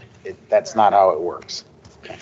I have a question. When was it determined that it would be prorated? It was from my understanding from the finance committee that you either qualified for it or you didn't. Well, I mean, you're not going to reward somebody who worked 6 months as opposed to somebody who worked the full year, the same. Right. So but that will be a negotiation with the unions. They may not agree to that. I mean, that's just a give and take, but. So in the scenario, let's say I worked the full year, but Ms. Baptiste Perez got hired in November and worked, 2/3 of the year. Should be the fact that somebody came in partway through the year disqualify them completely, or should they get something, just not the same as someone who worked the complete year? But on the flip side, if somebody left midway through the year, Not getting any. that's it. That's why it's a retention more than it just. I suppose I hear what you're saying. I'll get to you. Hang on. It's just that it is redistributed from student funds. Yeah. And from the last finance committee meeting, it was phrased as the students paying the teachers. And that phrasing, this is public school. Students shouldn't have to pay the teachers. And I just want to be clear as to, Can I throw this out there? Because as you're talking, I'm thinking, we're approving this not to exceed amount. But when these issues are finalized and you do have a final number, do we need to come back to us and say, yeah, we're good with that as a final? not even the final number, but the qualifications. Will we be able to look at that? Well, if it's a negotiated item, well, I guess we would have to approve that. Yeah, so this would be effectively like a side letter or an MOU that I would expect to come back to us. You want to do that? Is that fair enough? That's, Okay. Mr. Macarone, it sounded like you had something to say? Yeah, I do. I'm just thinking, I agree that our faculty and our staff do deserve this bonus type of reward. But has anybody thought about the fact that maybe our teachers or some of the staff, we can give them personal time off as opposed to paying them? Have you ever thought of that? Maybe 2 or 3 days off. no, that impacts student instruction and learning. We would not want to do that. We've already had enough Off days. days where there was lack of sub coverage, and that just puts more strain Okay. on the staff. Okay, I was just trying to help out there. Yeah. Mr. Chair. In an ideal world. Thinking out of the box. Mr. Lombard? Thank you. Mr. Testani, could you share what were some of the programs that we're going to shelve since we're not going to have this particular amount of money? I mean, there's nothing specifically that we're going to not do. So I can't say that we're going to not do X because of this. There'll just be a little bit less money across the board, but that collectively will amount to no more than $2.4 million. I do want to say that I don't want to put a lot of parameters because I think it's probably safer to say I'd rather give somebody a little bit more than shortchange somebody that is deserving. So I think the parameters that we'd like to negotiate will be pretty simple. A fixed period of time and how much time was worked in that fixed period of time. I mean, other than if you no longer work for us and you work during that time, you're not going to come back and receive anything. If you're currently employed, it'll be based on that. I don't want to make this much more time consuming because somebody has to figure all that out. The more parameters we put in, it then becomes a burden on our payroll and benefits department, who's already understaffed and overworked. We've been trying to calculate like our perfect attendance initiative for staffing where we incentivize them. That's taking a lot of time to figure out. I don't want to just continue to put more and more on folks to try to come up with a complicated formula. It'd be pretty simple. I think, again, better to give somebody may not get a little bit more than shortchange somebody on the other end, because again, we want to retain our staff for 22, 23. And then my I- other question is, how much is the total allotment that this 2.4 is coming from? What's the total amount? What's your total ARP ESSER that this would be drawn from? 144. 144 million? Yes. 144 million, so 2.4 is coming out of 144 million. I think that helps put it in perspective. Just thank you, appreciate that. That's it. Okay, Mr. Benahan had his hand up and then Ms. Baptiste Perez. Thank you, Mr. Chair. I want to be clear of this and be sure for the record. I understand, Mr. Joe, you said about the program, but right now, all these people, these amazing people, they risk their life a lot to be out, be outside and help us. To be sure, the students and parents can receive the information. When who was at home tried to save us, these people was outside risking their life a lot. I was witness, especially when they do security, they was doing cafeteria. I was there helping with the food and everything. It was not easy for them. So if they said, let's say, give it 1,500, just depending between you and the union how they do it. But what I prefer, if you see it's extra money and we're gonna hold extra money, listen, give it to them. They deserve it because they deserve it a lot. They amazing. Without them, our kids wouldn't have an education. And you have to understand something very clear, Mr. Testani. I believe these people was there for you. So I hold you there for them and support them. Because really, I don't want them to receive negative information. That was no support. Yes, we are supporting 100% because they work so hard, amazing. And I know part of your team too in the building that they need to receive. And I hope they can, I wish I can give them more of that because you guys receive, deserve it a lot. So I want to be sure that in the record that these people, this amazing BBOE staff, they need to give what they're supposed to. That's I want to be sure in the record because, like I say, they was there for you. I hope that you there for them because they will be happy to receive this extra money they deserve it. And also, I would want to be sure for the record that any staff, when you buy stuff coming from your pocket, and I know sometimes you do it, please save that receipt. Make a copy because some people, they think that's not true. I know you guys didn't do it, and sometimes you go extra mile to be sure our students are okay and they receive education. So I want to say that for the record, Mr. Chair. Getting Thank a you. little off topic now, but thank you for that. Ms. Baptiste Perez, and then Ms. Castillo. I just wanted to comment on that. It was also mentioned by Joseph Kolovic. This is a one-time payment. The big issue with funding for teachers is the city's lack of contribution to it. Just as much as we can put pressure on Lamont for his shortchanging Bridgeport on the budget, we need to hold that same pressure onto the city.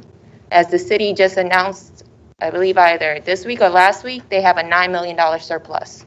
So the money that we're asking, we need to hold the mayor accountable for it, and we need to hold city council accountable for it. The fact that only 1 out of 20 city council members should be problematic. The governor's election is this year, the mayoral election is next year, and then within 2 years, there'll be city council again. It takes grassroots organization to start voicing the issue. This fiscal cliff with the operations budget that we cannot use ESSER funds needs to be addressed. It needs to be urgent. I'd rather teachers get their fair pay every year annually than a one-time back pay. By the way, is that pay subject to tax? So as a matter of fact, you're going to get about half of that. So that's not even a month's rent. So realistically, we need to start holding these elected officials in higher office than the board, who's in charge of the actual money, accountable from all levels, or we need to actually just use our voice and vote them out. That's just all I have to say. Thank you. Ms. Castillo. I was hoping to get just a quick overview for how the $2.4 million figure was arrived at. How did you arrive at $2.4 million? The number of people that could maximally qualify times 1,500. Okay. That was So it. where's the 1,500 come from? That was the amount that's been discussed For the other. on the other end as well. From the BEA side? No, from the city side as well. Okay. I thought it was a fair number. Sure. Like I said, I'd love to give more, but with all due respect, I think we all agree that this is definitely well-deserved, and I think it's time we just put it to bed and move on. All right. Anything else? I have one thing. Just to clarify, certified staff, what would that look like? For us, it's just the teachers and members of the BCAS that were in buildings. That was the discussion. Okay, thank you. School buildings, I'm sorry. Thank you. All right. So is there a motion to redirect a not to exceed amount of $2.4 million in our ESSER programming to pay supplemental compensation to certified staff retained throughout the COVID-19 pandemic? Mr. Chair, before you do that, can you do roll call so we can know, each one of us, please? I Okay. would like to. So is there a motion? Moved by Ms. Brown? Second by Ms. Allen? Mr. Chair, motion to amend. Okay. Just add the following parameters with a maximum of 1,500 per employee with any excess. I think we should, I'll let you continue with it, but I'm saying, I think we should try to leave that latitude to their negotiating process. The maximum of $1,500 was already discussed and approved at the level of the. All right, so that's your amendment. And Is that's there- how the numbers were arrived at. All right. All right, so there's an amendment to that effect. Is there a second to that? Second. Second by Ms. Brown. So we're going to vote on the amendment first. All in favor? Aye. Any Aye. opposed? Okay, motion is amended accordingly. So now we're voting on the main menu as amended. Mr. Benahan has requested a roll call vote. So, Mr. Lombard? Yes. Okay. Ask you to do the roll call.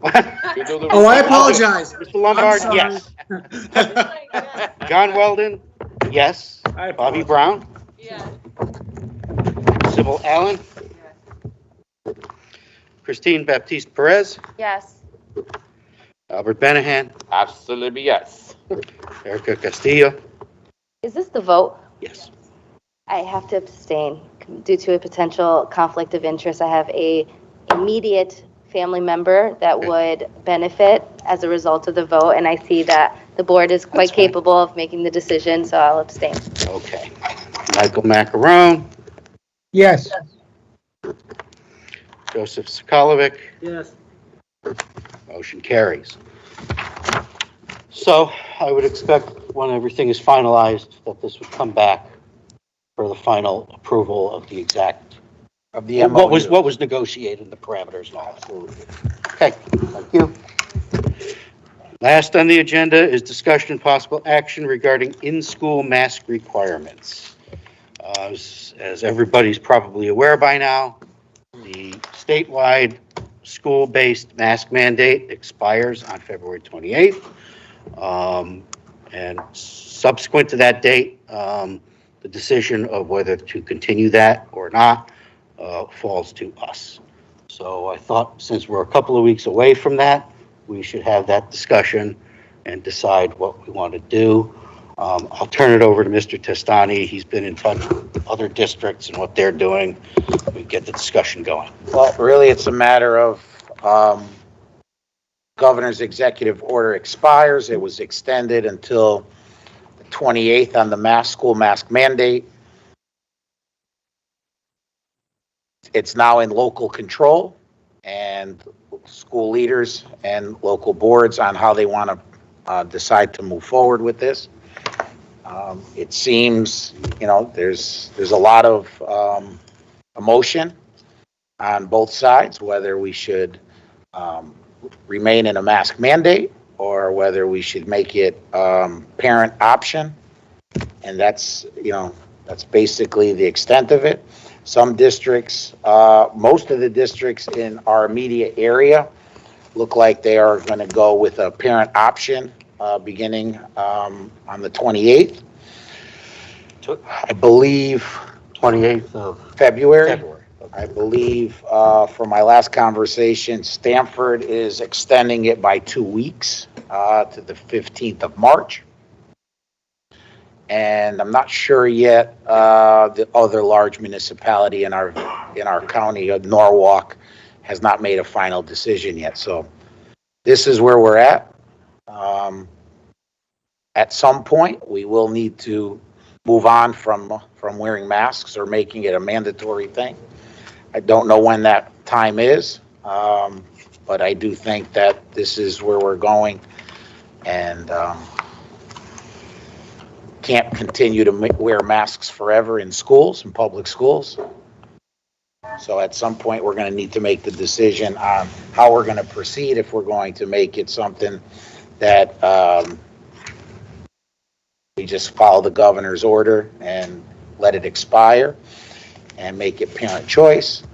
Or if we want to go a little farther out, just to test the waters, see how things develop.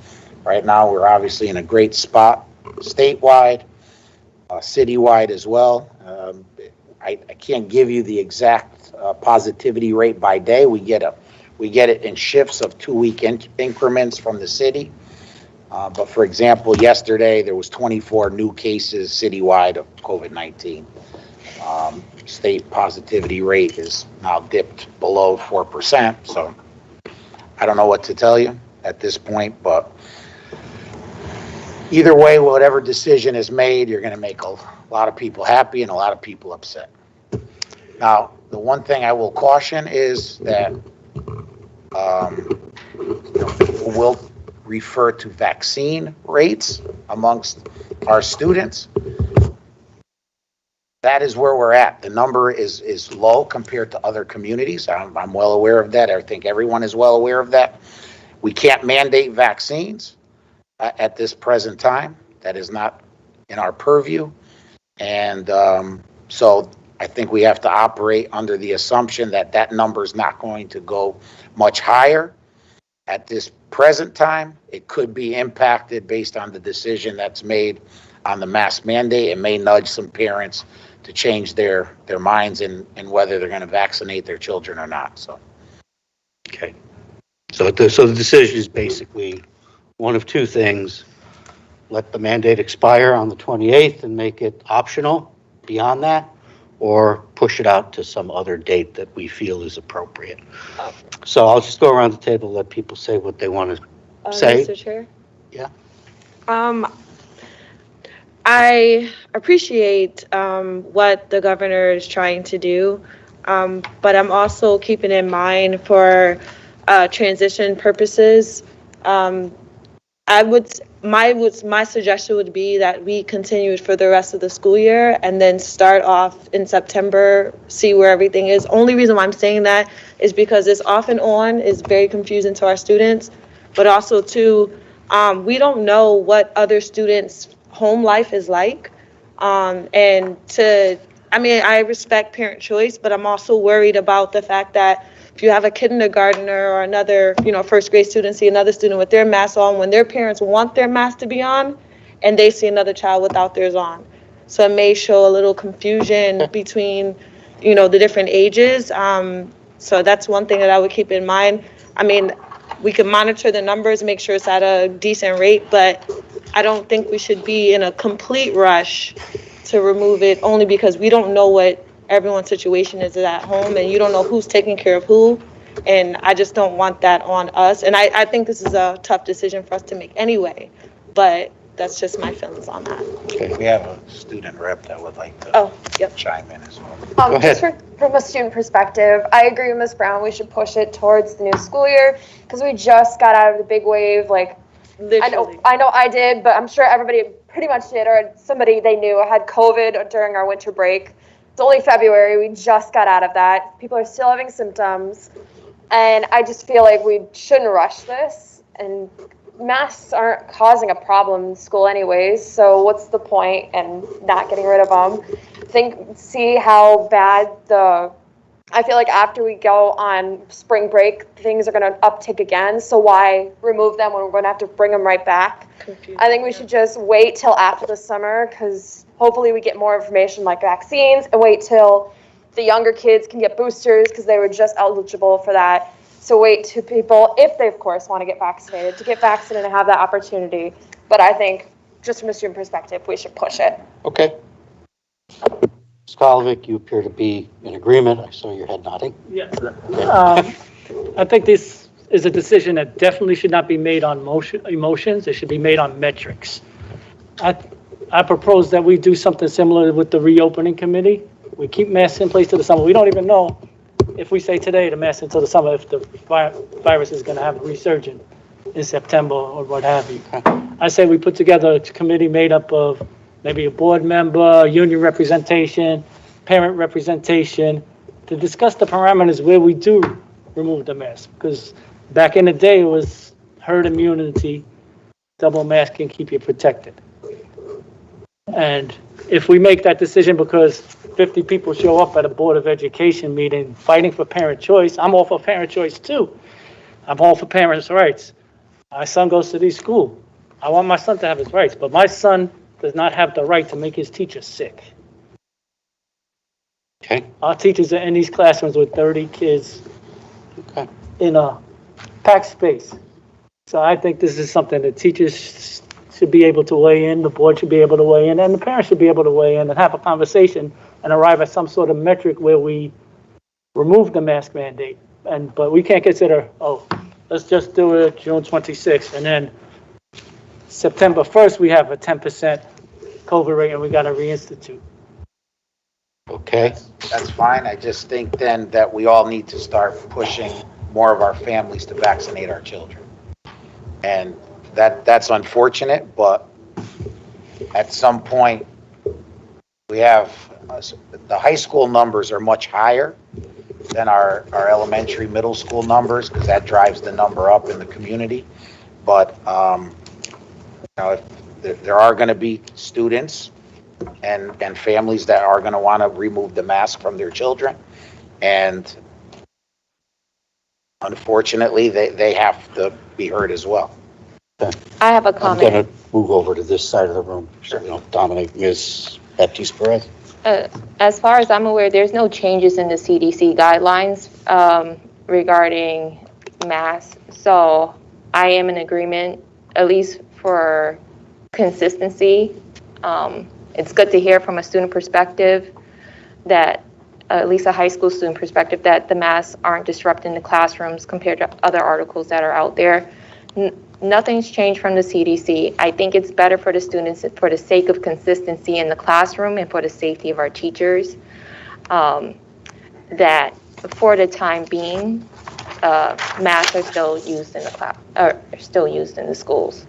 And I also agree that it is still cold and flu season, and with the uncertainty surrounded by whether it's COVID or something else, I think it's better to be safe than sorry.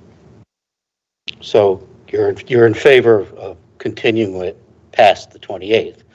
Is there a point in time that you think it's appropriate to continue it to? I agree with Mr. Sokolovic. I think it's a combination of a committee as well as guidance from the CDC. There's been articles that they'll have updated guidance as soon as next week. So I rather follow science than follow emotion. So you're thinking to extend it at this point? At this to point. the end of the school year? Yes. Okay. Ms. Castillo, do you have a position on this? Yeah.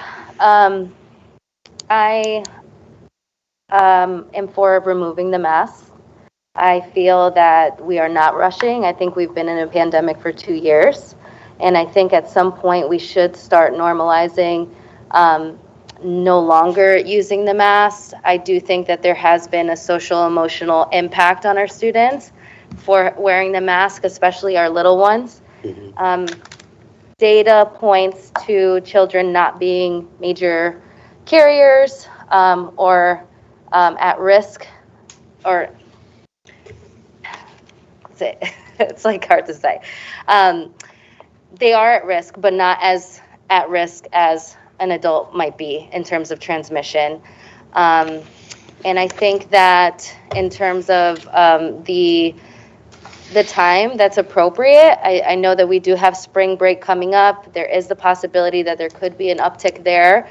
So I would recommend 2 weeks after spring break. If there is not an uptick, then a major uptick, then proceed with removing the mask or going mask optional. Mask optional. Okay. How are you going to define major uptick?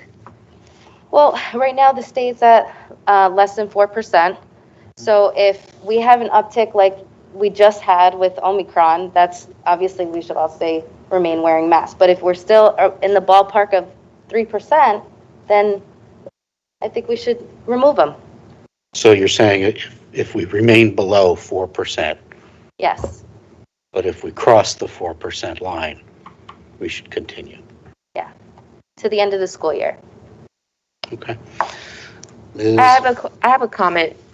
My other concern is that a lot of the testing is now being done at home with self-test kits. Therefore, if I take a COVID test at home, I'm not reporting it to the state. I'm not calling the city of Bridgeport to know what's going on. Therefore, that 4% threshold may have a huge line of ambiguity to it as to is it really 4% or just 4% of reported. So I think that's another factor that needs to be considered, again, with the availability of the evidence and now the city shifting towards testing at home and actual reporting. If it's not going to be reported, I think, again, there are plenty of people that can testify that they gotten the vaccine and still got very sick. And we have to think about our teachers in that same component as far as becoming very sick if a student is transferring the virus. Okay. Ms. Castillo, you had your hand up. To respond, I feel that, at some point Have your mic people... on. Sorry. at some point, I do think it becomes necessary, and I do think it's been 2 years for people to accept responsibility for where they're at with their health. So if you're testing positive, everybody knows, stay home, to let your school know that you're testing positive. There's protocols that are already in place for that. And I think the school system is familiar enough at this point with what those protocols are.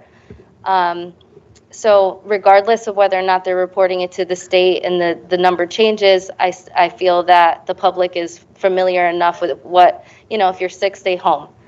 I think they're familiar enough with that at this point for us to continue abiding by that and and having people exercise their freedoms or their choice and deciding, what's appropriate. Although I'm going to counter that one more time. I'll get to you in a minute. But first, this high school student had a hand up before me. Okay, go ahead. People in the audience, you have your hands up. We had public comment earlier. This is not a public debate. I'm just going to make a suggestion. No, we're not doing that. Go ahead, young lady. I just wanted to say, in the same way that you say that people should know or know the protocol and things to do if they were to test positive, it's not something that we can guarantee people will do, and people haven't been doing it. And furthermore, we can't guarantee that people will be listening to their parents and what they want, the choice that they want. We can't keep tally of every single kid's parents, what they decided them to do. So if we see a kid without a mask, we can't double check every single time that their parent wanted them to do that. And also, in the same way that you want to normalize a life without masks again, we're trying to bring back normal life to school with things like social events and things like that. But in taking off the mask, we would have to scale back again in other things that we've been trying to make normal again.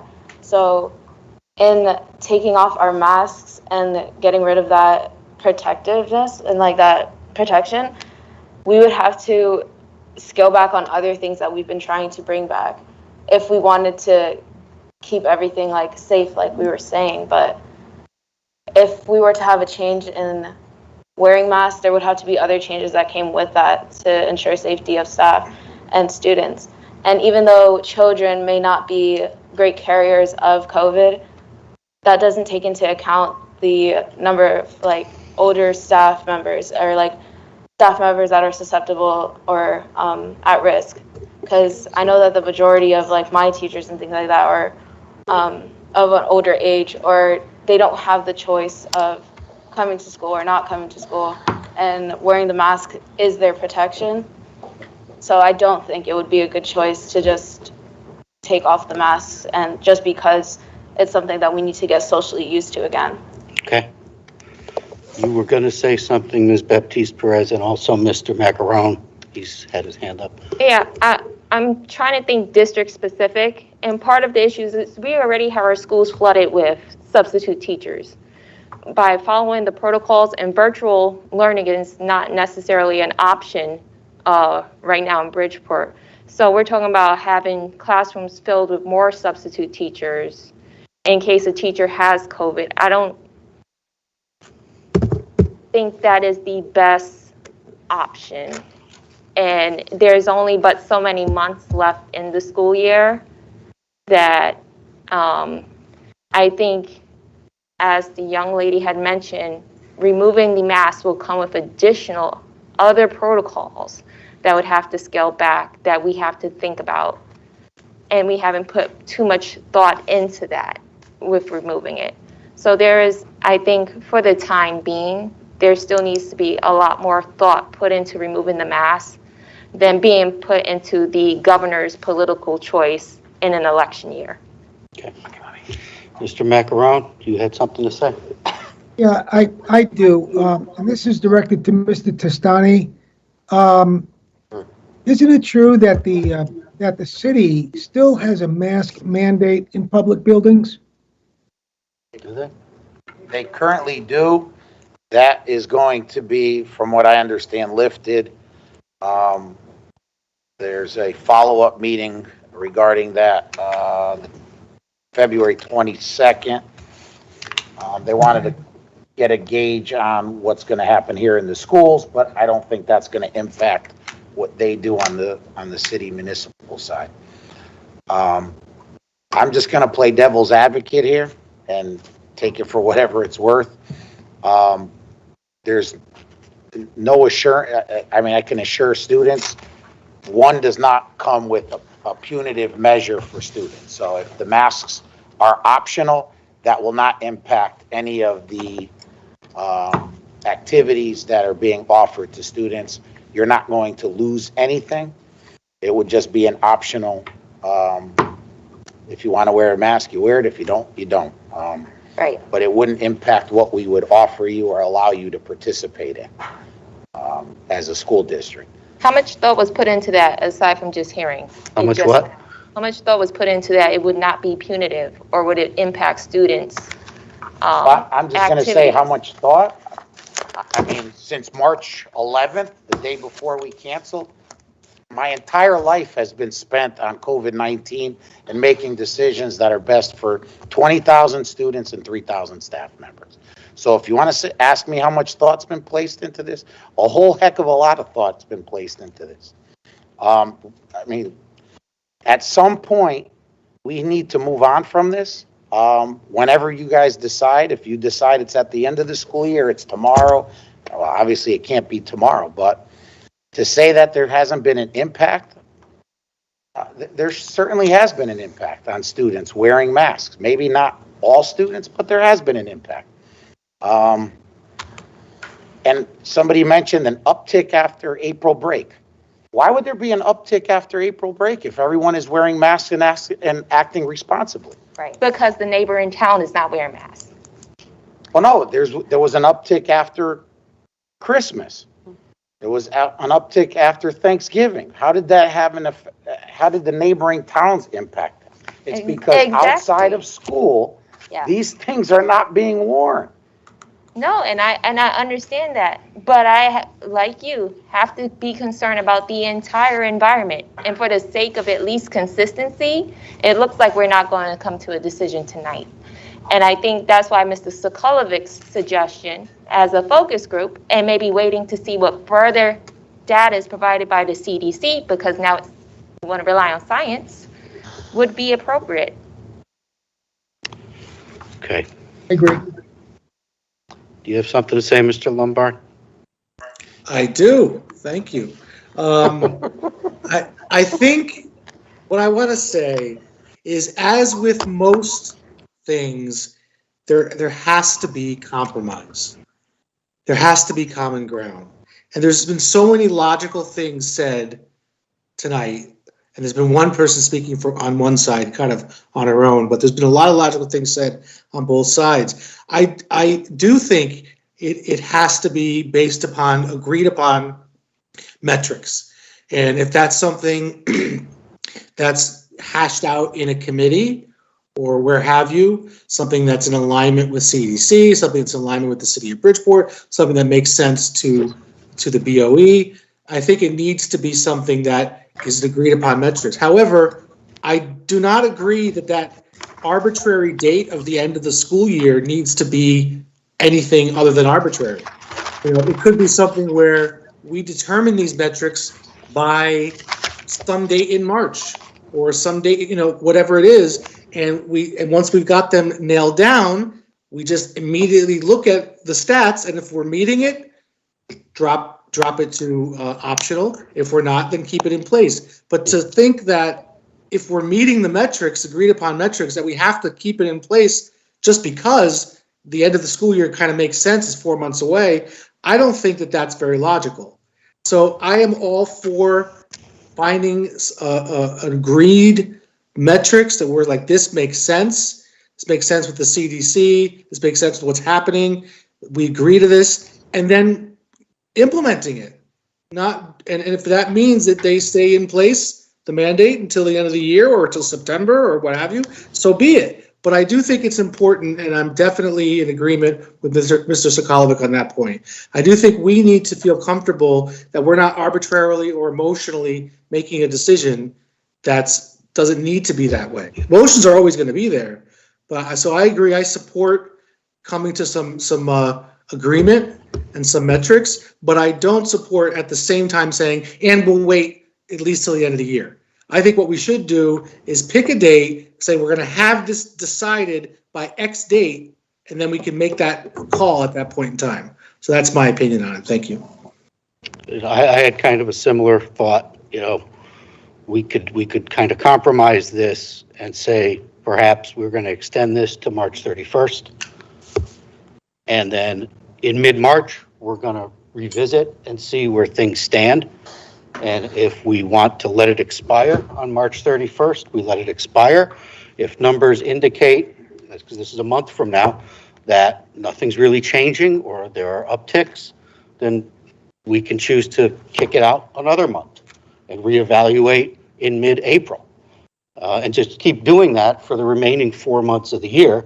If it takes us to the end of the year, so be it. But if we get hard evidence that, hey, it's the end of April, the positivity rate is minuscule, we can drop it. But I have a question. Okay.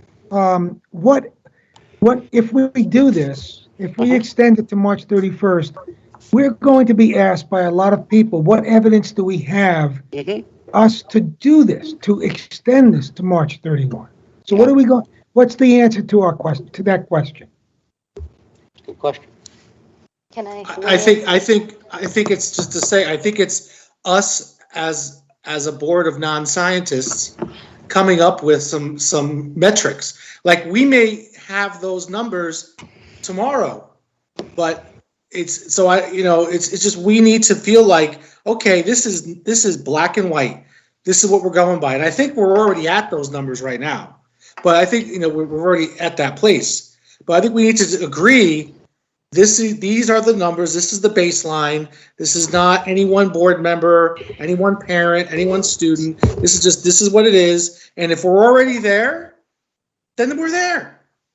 And I think one thing that we have to remember is, saying, well, we're used to it now, it's not a big inconvenience, just keep it going till the end of the year. The fact is, when that mask comes off, that's a good thing. That's a good thing. It's not a bad thing.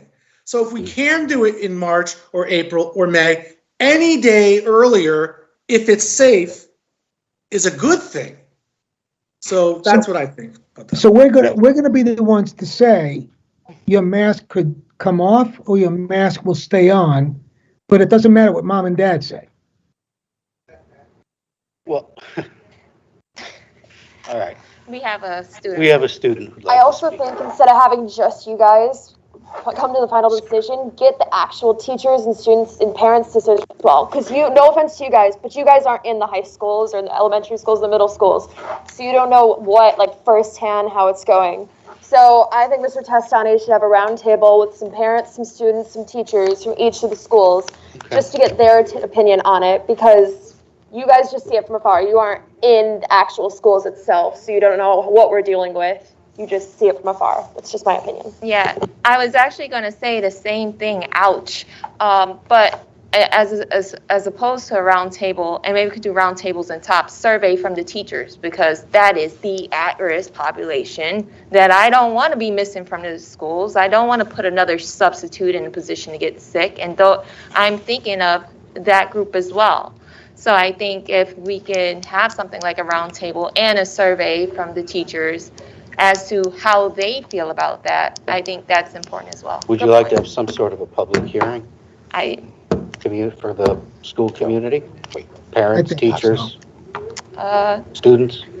I would like to hear, of course, from the parents and the community at large, the school community, parents, students, teachers, staff. I just have a question. Yeah. We could put out a survey, so it's majority rules, is that what? Well, I think at that point, it's just to get a sense for what the others think. It's hard because I think what we're going to hear is a lot of what we're hearing right now. You're going to hear people on one side and people on the other, and it's going to be 50-50. So I agree with Mr. Lombard in that One, I don't think that we should drop it on February 28th, was it, right? Correct. The proposed date. Because we are the largest city in the state of Connecticut, and thus, because we have that, those numbers in population, we should be a little more cautious than our neighboring towns. So I don't think we should be the first on February 28th, but I do think that if some time has passed, if other towns or in our area, or other major cities have done it and look at what their data suggests, I think that there's something to talk about in a further conversation after February 28th. So you suggested mid-March? End of March. Mr. Chair? I suggested end of March with a reeval mid-March. Okay, so, Determine if we should drop it at the end of March or right. kick it out further. So I agree with that. Ms. Brown? Oh, Albert, yeah, you were next. Thank you, Mr. Chair. I know they really come, with the governor and, whatever he said, but I prefer, and I agree with what Ms. Brown say about, exactly, I'm agree with you, Ms. Brown, because it's not easy to have somebody in COVID and get sick and somebody, it's very easy to say, oh, don't use the Mac, but it's not easy when you have to say goodbye to somebody, have a virus.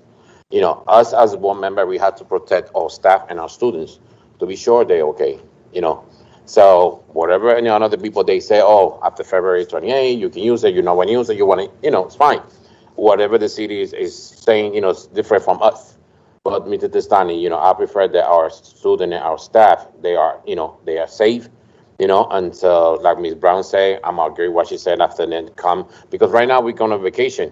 What a family, they do vacation, they travel, they go different places, you don't know where they're coming back, they got the virus. Some people got the thing, the virus, you feel like they don't have nothing. The other ones, like me, I have in April last year. How the hell I have it? I don't know. I'm still thinking how I have it. And the doctor said, I don't know how you have it. And it was very bad because I passed exactly 2 weeks in the hospital and I'm going to pass away. It's very hard to see in front of you, machines, computer, and the doctor told me, this is the computer. If something's wrong, you need to say goodbye to your kids. It's not easy. It's not easy. You say, oh, I'm not going to use math. Oh, because the governor said, no, you have to be safe because you, the staff, have to protect, student and student protect the staff. So it's much better, and I agree with what Ms. Brown said, that trying to have it, and then when we come back, let's see how much the percent go, because we don't want nobody. We don't want anybody, get hurt, pain, and it's easy. Education always going to stay there. Education never going to expire. The life of any family, less than 1 second, they can go away. No more comments, Mr. Chair. I just want to also point out the irony that you said all of that with your mask down just now, Mr. Banahan. I didn't hear you. You just said all of that with your mask down just now. Because if I put this math, people don't understand. It's very difficult to talk. Okay. So, Mask on. I have a microphone here. Okay, all right. Guys. I have to be clear when I'm That's talking enough. about. Okay, that's fine. So, Mr. Chair. Joe's got your hand up. Yes. Go ahead. I would like to rewind us back Hmm? to the beginning of COVID and the beginning of school closures.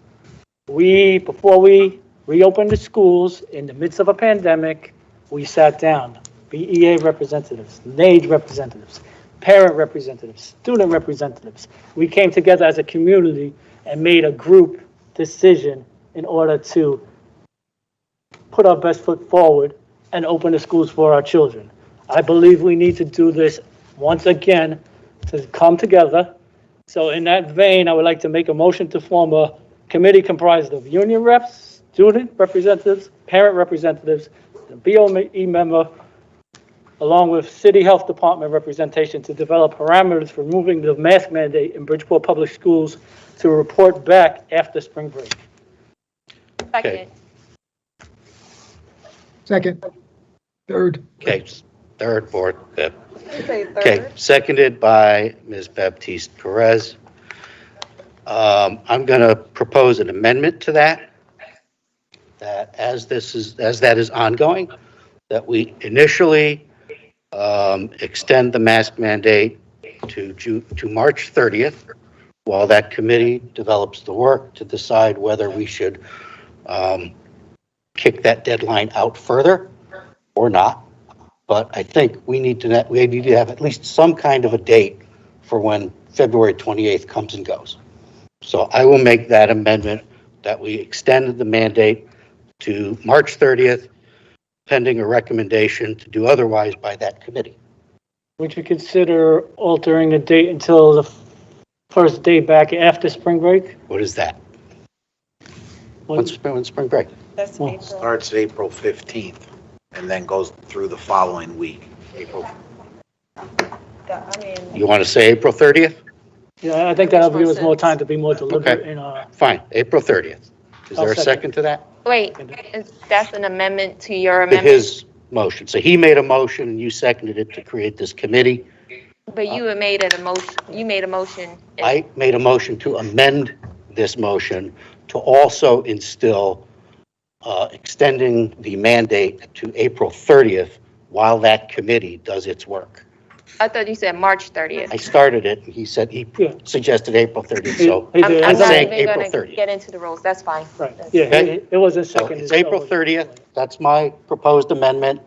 It wasn't seconded yet, so I can alter it. I will Is there a second. second? I'll second that. Second by Mr. Scollin. So we're going to vote on the amendment that we're going to push the mask mandate out to April 30th while this proposed committee does its work. Well, can I, wait a minute, I think the committee needs to have some conclusion for the April 30th date, not just while they're working and it goes on till May, till June. I think we need to have some resolution by that date. All right. Well, Also, can you reiterate who you expect to be a part of this committee? Union representation, student reps, parent reps, Board of Education rep, City Health Department reps, and of course the superintendent. it's the same as the opening committee. This is similar to what we did the reopening. Okay. We had, it won't even be, I don't think it'll be as extensive this time because we only I got, think I know where you're one going issue. with this, and I kind of understand because depending on who's representing those folks, Right, that's where the outcome is going to fall. right. So if I throw a dart and say we're going to get 3 parents, and all 3 parents say take the masks off, then we're going in that direction. Right. If all 3 students are saying keep them on, we're going in that. So I understand what you're saying. So I think we probably need to get equal representation and then the group as a whole come to an understanding, a common ground. Right. I'm just, again, reiterating the concern that we're going to, organize this effort to put together this group to end up with the same contrasting 50-50, and be at a standstill. Or that there's not equal representation because it just so happens that the parents that are selected for this committee are all in agreement about this way or that way. And, But will the data But make a even right difference? now, tonight, we're not in a 50-50 standstill. Also, will the data make a difference in the that data will decision? make a difference. So is this committee responsible for making the decision for the whole school district no. based on data? just to get the parameters together for us to make our decision. Right. So they'll be the fact finders and provide it to us. Parents will be fact Oh, finders no, about somebody's going to head this committee. I mean, who's going to head the committee. I don't know. We haven't gotten there yet. I see. All right, well, I'm All right, just, let me bring back this, right. when we reopened the school. We as a committee, we discussed a lot of things and we brought it back to the superintendent. The final plan, the superintendent made the final decision and we voted to back that decision based on the recommendations of So there the was, committee. so what I did was create a bunch of subcommittees made up of equal representation. Mhm. They met and came back with recommendations, and then from there, the plan was implemented to open school, but that ultimately fell on my shoulders because it was a superintendent decision, not a board decision. So we can create a couple of focus groups, not just one, not one committee. Could be a couple of focus groups to really look at this. I just do want to prepare everyone just for a scenario. On March 1st, there could be a number of students who show up to school without a mask on because their parents told them not to wear it or they didn't have to wear it. So we need to be prepared for that moment because and I'm just using Fairchild Wheeler because she's sitting right there. If 80 kids show up to Fairchild Wheeler on March 1st without a mask, I am not suspending those students. I am not telling the administration to suspend those students because at that point, I'm not going to deprive them of their right to an education because they've taken a stand, because this whole country is built on people taking a stand for what they believe in. So if 80 kids show up that day without a mask, we're going to encourage them to put their mask on, but I'm not sending them home. Well, Mr. Testani, I feel like that is the decision then. Because if we really are not enforcing a mandate, which I'm not saying I agree or disagree with right now, I'm just discussing this. If we're really not enforcing the mandate, then that the decision is done. Why have it? Well, I'm just saying, we're going to encourage them. But if they take a stand, like some kids may take a stand, it could be 100 kids. If it's 2, a lot different. We could probably reason with 2. But if it's 100 kids at a school, or if Central High School, 1,000 kids show up without a mask. Yeah. So I'm just reflecting back what I'm hearing. Right. I get that. It's an unenforceable. In numbers, it's unenforceable. Right. Like we see mask violations every single day. Everybody sees We see masks. one right here. There's every single day. I'm in classrooms every single day. Mr. Chair, Mr. Chair, motion to end debate. Okay. Is there a second? I don't think we're done with conversation. I wanted to Motion suggest. fails for lack of a second. I wanted to suggest that we go in the direction of Mr. Sokolovic. I agree. Where we create this committee and they can propose recommendations, hopefully based on data. Submit those to Mr. Testani. We can make a decision as a board based on data and based on those recommendations. I think. And my next question is and this is why we're here. We have 2 weeks. In 2 weeks, an event is going to happen. And are we going to just let that go? Or are we going to establish some window beyond that to allow this that we're talking This about to process occur? should be played out by April 1st. We should be able to get together and come up with a recommendation. Right. This is not as hard as opening I don't think in the height of the pandemic. By March 15th. No, by April 1st, we should be able to Well, come no, back. but I'm saying, if we extend this to March 30th, could you come back here by March 15th with a recommendation? Absolutely.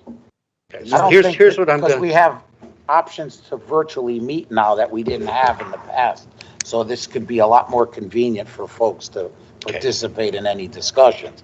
I mean, the reopening we were 5 months into the pandemic. Yeah. There was no vaccines. People were scared, rightfully so, and we got it done in a couple of weeks to be able to come back here and make an educated decision to open school. So wear it or not wear it or optional. I mean, within a month, we should be able to do that. Here's what I'm going to suggest, because this has gotten a little convoluted, is if we can take a step back and undo and come with a clearer motion. So I will withdraw my proposed amendment, and I would ask if Mr. Sokolovic would propose his initial motion, and we'll just start this over. Okay? Yes. Do you agree to that? Yes. All right, so I withdraw. Do you withdraw? I'll withdraw in a second. Okay, so this is all off the table now.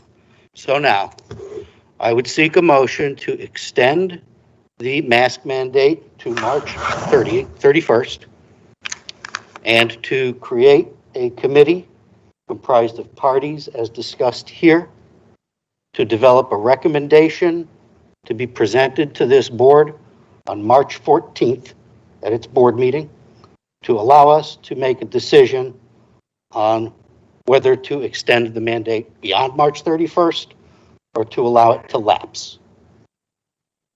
Okay. Moved by Ms. Brown. Okay, so Second by Ms. Castillo. Go ahead. was this, Mr. Lombard? No, Mr. Macaron. Macaron. I abstain to that, but I have a comment to make. Okay. Okay, so we're gonna wait until April 1st, and our neighboring school districts are all gonna have the decision made. As a matter of fact, a few already do. That's And true. I just don't think that we should be in this position. Well, I think we need to make a decision. I also have a question. Mr. Testani, you discussed the fact that with the reopening, ultimately it was your decision, which we had to back. Is this also ultimately your decision, or is it something that we're voting? I mean, want to understand the This is a matter of policy that we're talking about tonight. What Mr. Testani had to do was his legal obligation. He had to open schools. Right, and of course, we're not obliged to follow the recommendations of this potential new committee either. Nope. We listen to it and we vote the way we vote, so. Yeah, but I just don't agree. And then again, I have to say again, the house of cards of all of this, it's almost laughable. If on March 1st, people could do whatever they want to do and it doesn't matter anyway, why are we even having this discussion?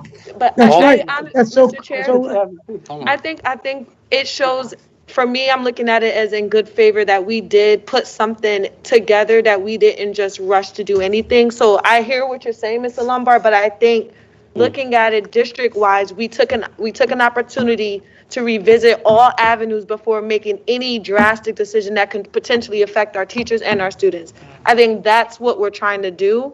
And that, I think, will show, at the end of the day, that there was an effort made to make sure these areas were looked at properly. That makes sense. Does that make sense? It does, it makes absolute sense. I'm only saying that even though that makes sense, come March 1st, even though our mandate goes until potentially March 31st, if we're not enforcing it anyway, why are we? We will enforce it. We will enforce it. We will enforce it. So if And 1,000 it doesn't students have show to up- be an all or nothing. Yeah.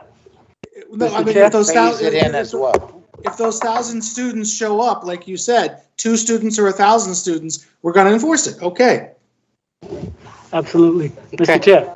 Mr. Yes, Tacala. I'm going to go along with what Mr. Lombard said. That statement was kind of irresponsible, no disrespect, to say if 1,000 students show up, they're not going to have any consequences.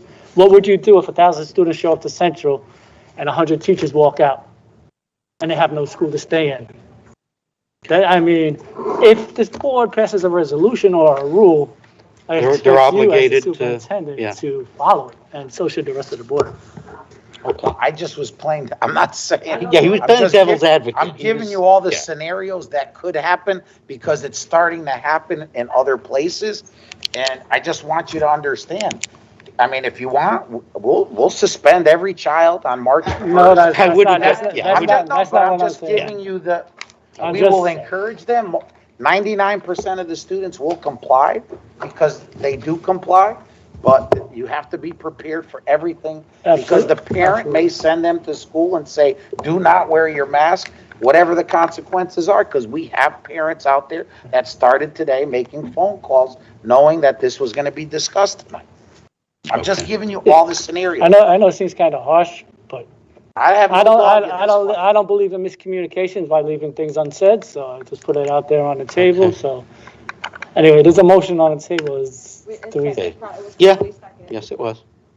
So is there any further discussion on this? Okay. All in favor? Aye. What's the motion? I done forgot the motion. Okay. So we withdrew all the original motions and amendments. That's all off the table. And I made a motion to extend the mask mandate to March 31st. And in the interim, that a committee comprised of the various groups previously discussed be established, and that they provide a recommendation to this board at the March 14th meeting to enable us to make a decision on whether to continue the mandate beyond March 31st or let it lapse. So move. We already did that. Oh, I thought you were She's gonna just say that getting again. reminded. Okay. I didn't know. Long night. Okay? Yeah. Understood? Yep. Okay. So all in favor? Aye. Any Aye. opposed? Any abstentions? Okay, motion carries. Second. All in favor? Aye. Aye. Opposed? Thank you. Thank you. Bye-bye.